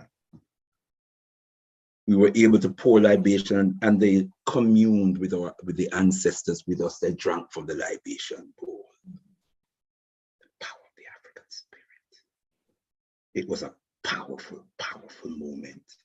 And I brought this little book with me because my cousin Akumeri Enesu, her father is Nigerian and her mother Jamaican. My cousin was, amongst other things, she loved Kwame Nkrumah. So I took this to read. And here's the problem. Kwame Nkrumah says, Africa is a paradox which illustrates and highlights neocolonialism. Her earth is rich, yet the products that come from above and beneath the soil continues to enrich not Africans predominantly, but groups and individuals who operate to Africa's impoverishment. That's the paradox. That's the problem. But here's the solution. The Osagyefo was a leader, a visionary, seeing beyond the limitations, the obstacles, seeing only possibilities. But the solution poses a challenge. Here's the solution. And I'm on page 3. I just read from page 3. I'm going back to page 2. And it comes under, interestingly, or it just comes before the African personality. He says, Africa needs a new type of citizen, a dedicated, modest, honest, informed man, let's say man and woman. The man and woman who submerges self in service to the nation and humankind. A man who abhors greed and detests vanity. A new type of man, a new type of woman whose humility is his strength and whose integrity is his and her greatness. It is when we as Africans take the responsibility to transform ourselves, to return to the way, reclaim our culture, reclaim our history, reclaiming our spirituality, reclaiming our names, reclaiming our gods, reclaiming our souls, reclaiming our ancestors, our philosophy, our rituals, our ceremonies, reclaiming all of it, exorcising the demon of whiteness out of us, reaffirming the African personality, which is a personality of integrity, a personality of dignity. We treat each other only with respect and good manners and integrity. Then, brothers and sisters, we will be indestructible. Why? Because the bond of unity will be so strong among us. There will be no force that can divide us. And only a people divided can be destroyed. Then the enemy will be in trouble. When we do this, brothers and sisters, we will be indestructible. Therein lies the answer. Give thanks and praises for this great evening. But greater still will the value of the evening be if every single one of us listening to this broadcast this evening makes a pledge or renew our pledge to transform ourselves, to restore the fullness of our African identity and being, and the fullness of our commitment to our people's liberation, to separate ourselves from the tentacles of the enemy, and to work night and day for our African liberation. Then there'll be no force on earth that can stop us. So I close with the words of the most eminent prophet and king, His Excellency Marcus Messiah Garvey. You are the most powerful people on this planet. You're the most beautiful people on this earth. You are the most important people on the planet, if only you knew Africans. And when you know this, and you answer the call of the most eminent prophet and king, who says, unite, organize now or perish. When we answer that call, then we'll be able to answer the next call. Rise, you mighty African people, for you can accomplish whatever you will. Rumbidzo kunamwari Africa, to the God of Africa be the glory. Tendai Mwari, Tendai. Thank you, Leader Mbandaka. We appreciate you so much. Brother Olatunji, good to see that you're still with us, our brother. Let's allow you to respond to the question too, if you'd like to, and also to leave us with some closing remarks. Tendai, Sister Shi. Tendai to the panel. Very serious, powerful event this evening. One thing that occurred to me when we were speaking earlier about the how our continual surprise in terms of what our enemies always do. But mine ran on the great Jean-Jacques Dessalines. One of his famous quotes was, "If I surrender to them 100 times, I will betray them 100 times." Yes. And that is the kind of, because we can go, we've got a rich history, we can go to Kemet, but that's a couple hundred years ago. There's so much, and this is the irony that I always I'm confronted with these kind of issues, where paying tribute to the Osagyefo Kwame Nkrumah 50 years after his passing. And many of us are waxing lyrical about his great legacy and what the great things he did. And we do the same with Marcus Garvey. And we do the same with Patrice Lumumba and Omowale Malcolm X. But I still find we've got such a problem with the idea or concept of leadership still. It's like a swear word for some people. And it's a natural part of our history and our culture and our tradition. And I think that quote that Brother Leader read from Kwame Nkrumah encapsulates it all. If we can do that, we have nothing to worry about. Nothing. If we can do that. Yes. If we can do that. Let's start with that. Yes. Let's start with just acknowledging we don't have to like each other or love each other. We don't have to be in each other's business or in each other's homes. Let's acknowledge the good that sisters and brothers do that are around us. If we don't like them, we don't have to like them. But let's not try and destroy what they're doing. Let's try and help what they're doing. If we can't help what they're doing, just leave it alone. Leave it alone. Just don't troll it. If you can't help it, just leave it. Word song. But don't block it. Because all of us, I think this is I'm going to pray on the wisdom of our Baba Huey Andrew, who we love and we're going to honor again next month. That no single one of us is greater than all of us. Word song. That's what Baba Huey left us with. And honor him, Baba Huey Andrew, in that regard. So yeah, I want to give thanks and praises for this platform, Sister Shanice, and this inspiration. And again, hail up once again our beloved elder, warrior elder, Achebe and Addae. We have to give eternal thanks and praises for so much. I think to echo what Brother Leader said earlier, that's a name, a person that should be on the mind and lips of everybody every African in the UK. Word. Anyone who says they observe Black History Month and don't know his name, shame on you. Because without him, we wouldn't have it anyway.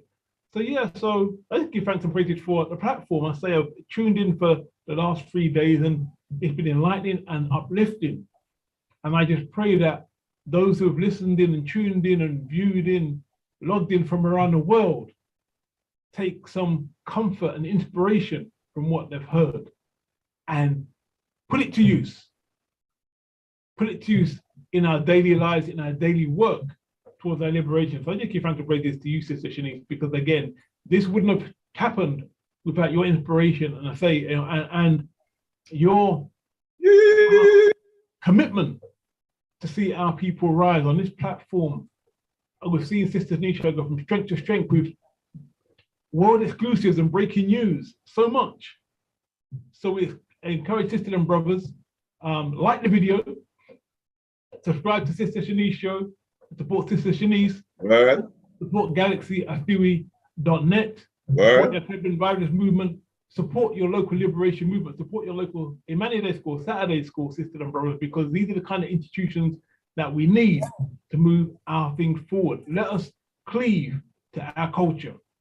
That is all that we need to affect our liberation. Give thanks and praise to Sister Shanice Tendai Mari. Tendai Mari. Tendai Mari. Give thanks. We give thanks to you, Brother Olatunji, as well, and Brother Leader, and to all members of the Alkebu-Lan revivalist movement. A phenomenal organization within our community, doing great works, and has been for decades. May you continue, to bring strength and power to our community and continue to uplift us all through the strength of your shows and your works, my beloved brothers. And, also want to hail up our elder, Kachia Addae. I hope our pronunciation is getting better as the days go on. Achebe and Googie. I have to give all credit for the last few days and for the entire 6 days of this symposium to our elder, who has been working behind the scenes and is the one who managed to twist the arm of all of these wonderful, wonderful speakers to be part of this remembrance for Kwame Nkrumah. And, as our brother Joojo said when he talked about the elder, I didn't catch the name of the individual who was warning, I think he was from the Ashanti town, and he was warning the people of the devils reincarnated that was coming, and the need for them to organize and unite and prepare. Thank you, leader. And in the same way, Kwame Nkrumah, was warning the people, warning Africa, warning the leaders. We need to unite, because if we don't unite, then these former enslavers, they're going to come, in a different guise, and they're going to recolonize Africa. As allies. Yes, they'll come as allies. And next time, and it's going to be even more difficult, because they're going to be even more sophisticated, in their demonic endeavors. He didn't say demonic, I'm just dropping that one in. Endeavors to enslave the mind of the people so that they can continue to exploit the resources. And as leader was saying, the universe is waiting on us to wake up. And, the reason why the universe is waiting on us to wake up is because we are the ones who will save the planet. Those devils reincarnated are destroying the planet on a daily basis. We've been hearing today of the number of lives that have been taken off of the face of the earth, the number of Africans, that have been wiped off the face of the earth, millions that we were hearing about today. But if we look at Australia and the number of Africans that were wiped off the face of Australia, if we go to the Americas and we think of the millions of Africans that were wiped off the face of that part of the planet, the Africans who had populated Europe before they came out the caves, before the Neanderthals came out the caves, wiped off of the face of the earth. If we think of all of the Africans of New Zealand, of Canada, of India, of China, of Asia, the original indigenous people of the world have been systematically wiped off the face of the earth. And now the devil reincarnated is on our doorsteps and has 100 bases across Africa. Over 300 biological chemical laboratories across the world, working on potions from diseases such as the plague and Ebola and Zika and AIDS and everything else to introduce as medicines, and through the medical fraternity as another weapon against us as Africans. And most of us don't realize that the devil reincarnated is on a mission to wipe us off the face of the earth and claim this planet for themselves. So yes, the universe is waiting for us to wake up, because if we don't, not only will the environment suffer and continue to be poisoned by their mining and their, insatiable appetite for more wealth and more minerals and more resources. Not only will they be depleting the planet, of all of the minerals and resources that's needed, but they'll continue to wipe the insect world from off of this planet. They'll continue to make many of the animals extinct. The animal kingdom is waiting on us. Through the totems, we protected the animals. We held our animals sacred. Our animals lived among us for millions of years before these people came. Many are now extinct, and many more continue to be hunted like we continue to be hunted and annihilated and wiped off the face of the earth. The marine life is waiting on us to wake up. These people are dredging those fishes and from the bottom of the sea and making, species of fishes extinct.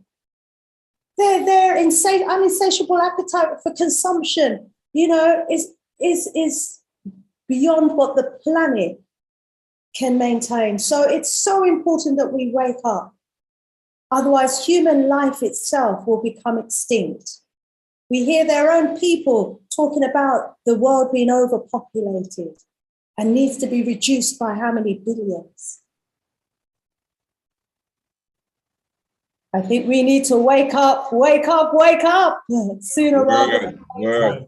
Embrace our humanity towards each other, first and foremost, and realize that we are a conquered people. We are a conquered people. Our minds have been conquered through their education system. Our mind has been conquered through religion. They gave us their white gods to worship. They gave us their white Jesus to worship. And we don't realize that subliminally, by worshiping their white God and their white Jesus and their white angels and their white priests that they whitewashed, that were all black originally, that we are subliminally worshiping them. They know and they knew that if they could force us to worship their white gods and their white images and their white culture and their white Jesus and their white angels and their white bishops and their white priests, and if they could get our kings and our queens, to give up their African names and take on their European names and to bow to their priests and to bow to their gods, that no longer would the people look to the king, because the king is now looking to them. They will then become the rulers and the owners of their lands. They will then become the rulers and the owners of the minds of the people. And this is what has happened. So we need to wake up, and see greatness in ourselves. See the greatness of our melanin that's in the soil, melanin that's in our body, melanin that's in the universe, the greatness of melanin that brings life itself. We need to wake up and see the greatness in ourselves. And we can find that greatness through our history, but we have to go back pre-enslavement to see the greatness of our history. Pre-colonialism, pre-enslavement, pre-Egypt even, because we have a history that goes back millions, even at least 1.5 billion years. And so, yes, they spent 400 or 500 years whitewashing all of the books, destroying our cities and our kingdoms, robbing and looting and stealing all of our treasures and evidence of our greatness, and they've got it locked up in their museums, and they're not giving the credit where credit is due. They would rather say that the pyramids were built by aliens than admit it was built by Africans.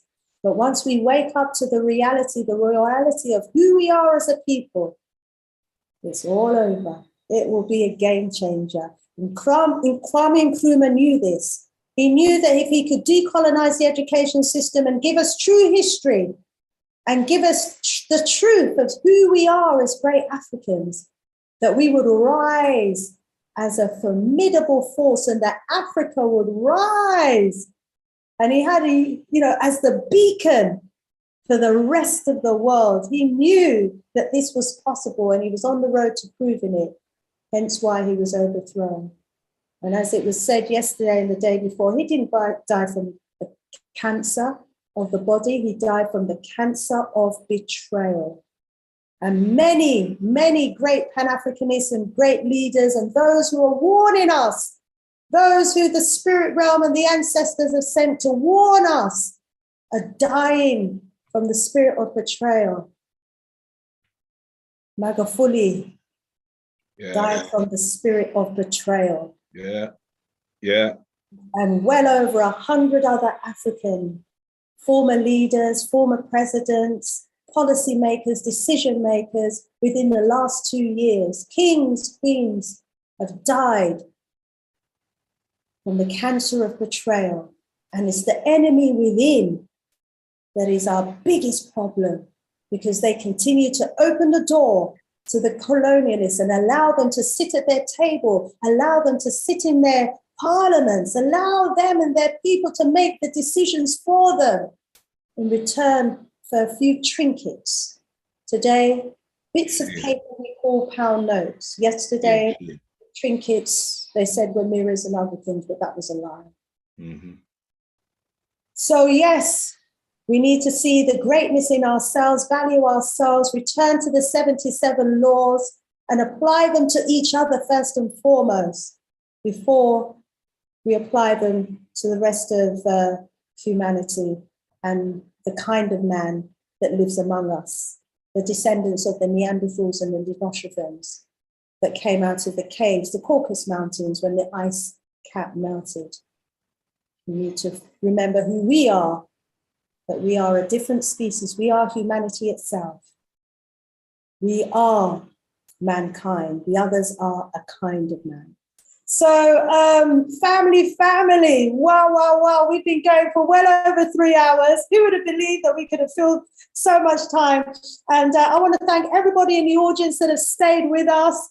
S.A. Smith, Papa Cheesy, Tag 5104, Sister Afri Jamo, all of you, Brother Geb, all of you who stayed with us in the chat, thank you so much. Please do join us tomorrow, where we have another really exciting and interesting day. We've got another guest speaker for you tomorrow, none other than our brother, Dr. Michael Gimare, who is a professor of chemical engineering and member of the National Organization for the Professional Advancement of Black Chemists and Chemical Engineers, based in the USA, but he is going to be gracing our platform tomorrow. And the topic for discussion is how Nkrumah saw and prepared for the future of Ghana and Pan-Africa in science, technology, research and development.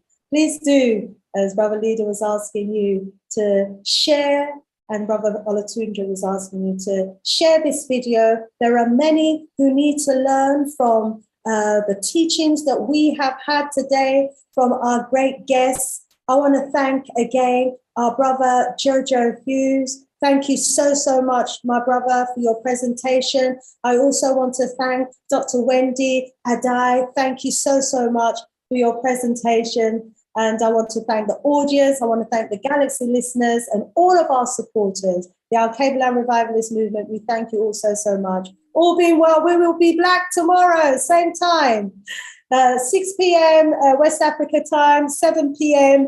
UK time. More love, more power, more strength, more voodoo to the entire African family. Nkrumah lives. Nkrumah lives. Nkrumah never dies. Nkrumah never dies.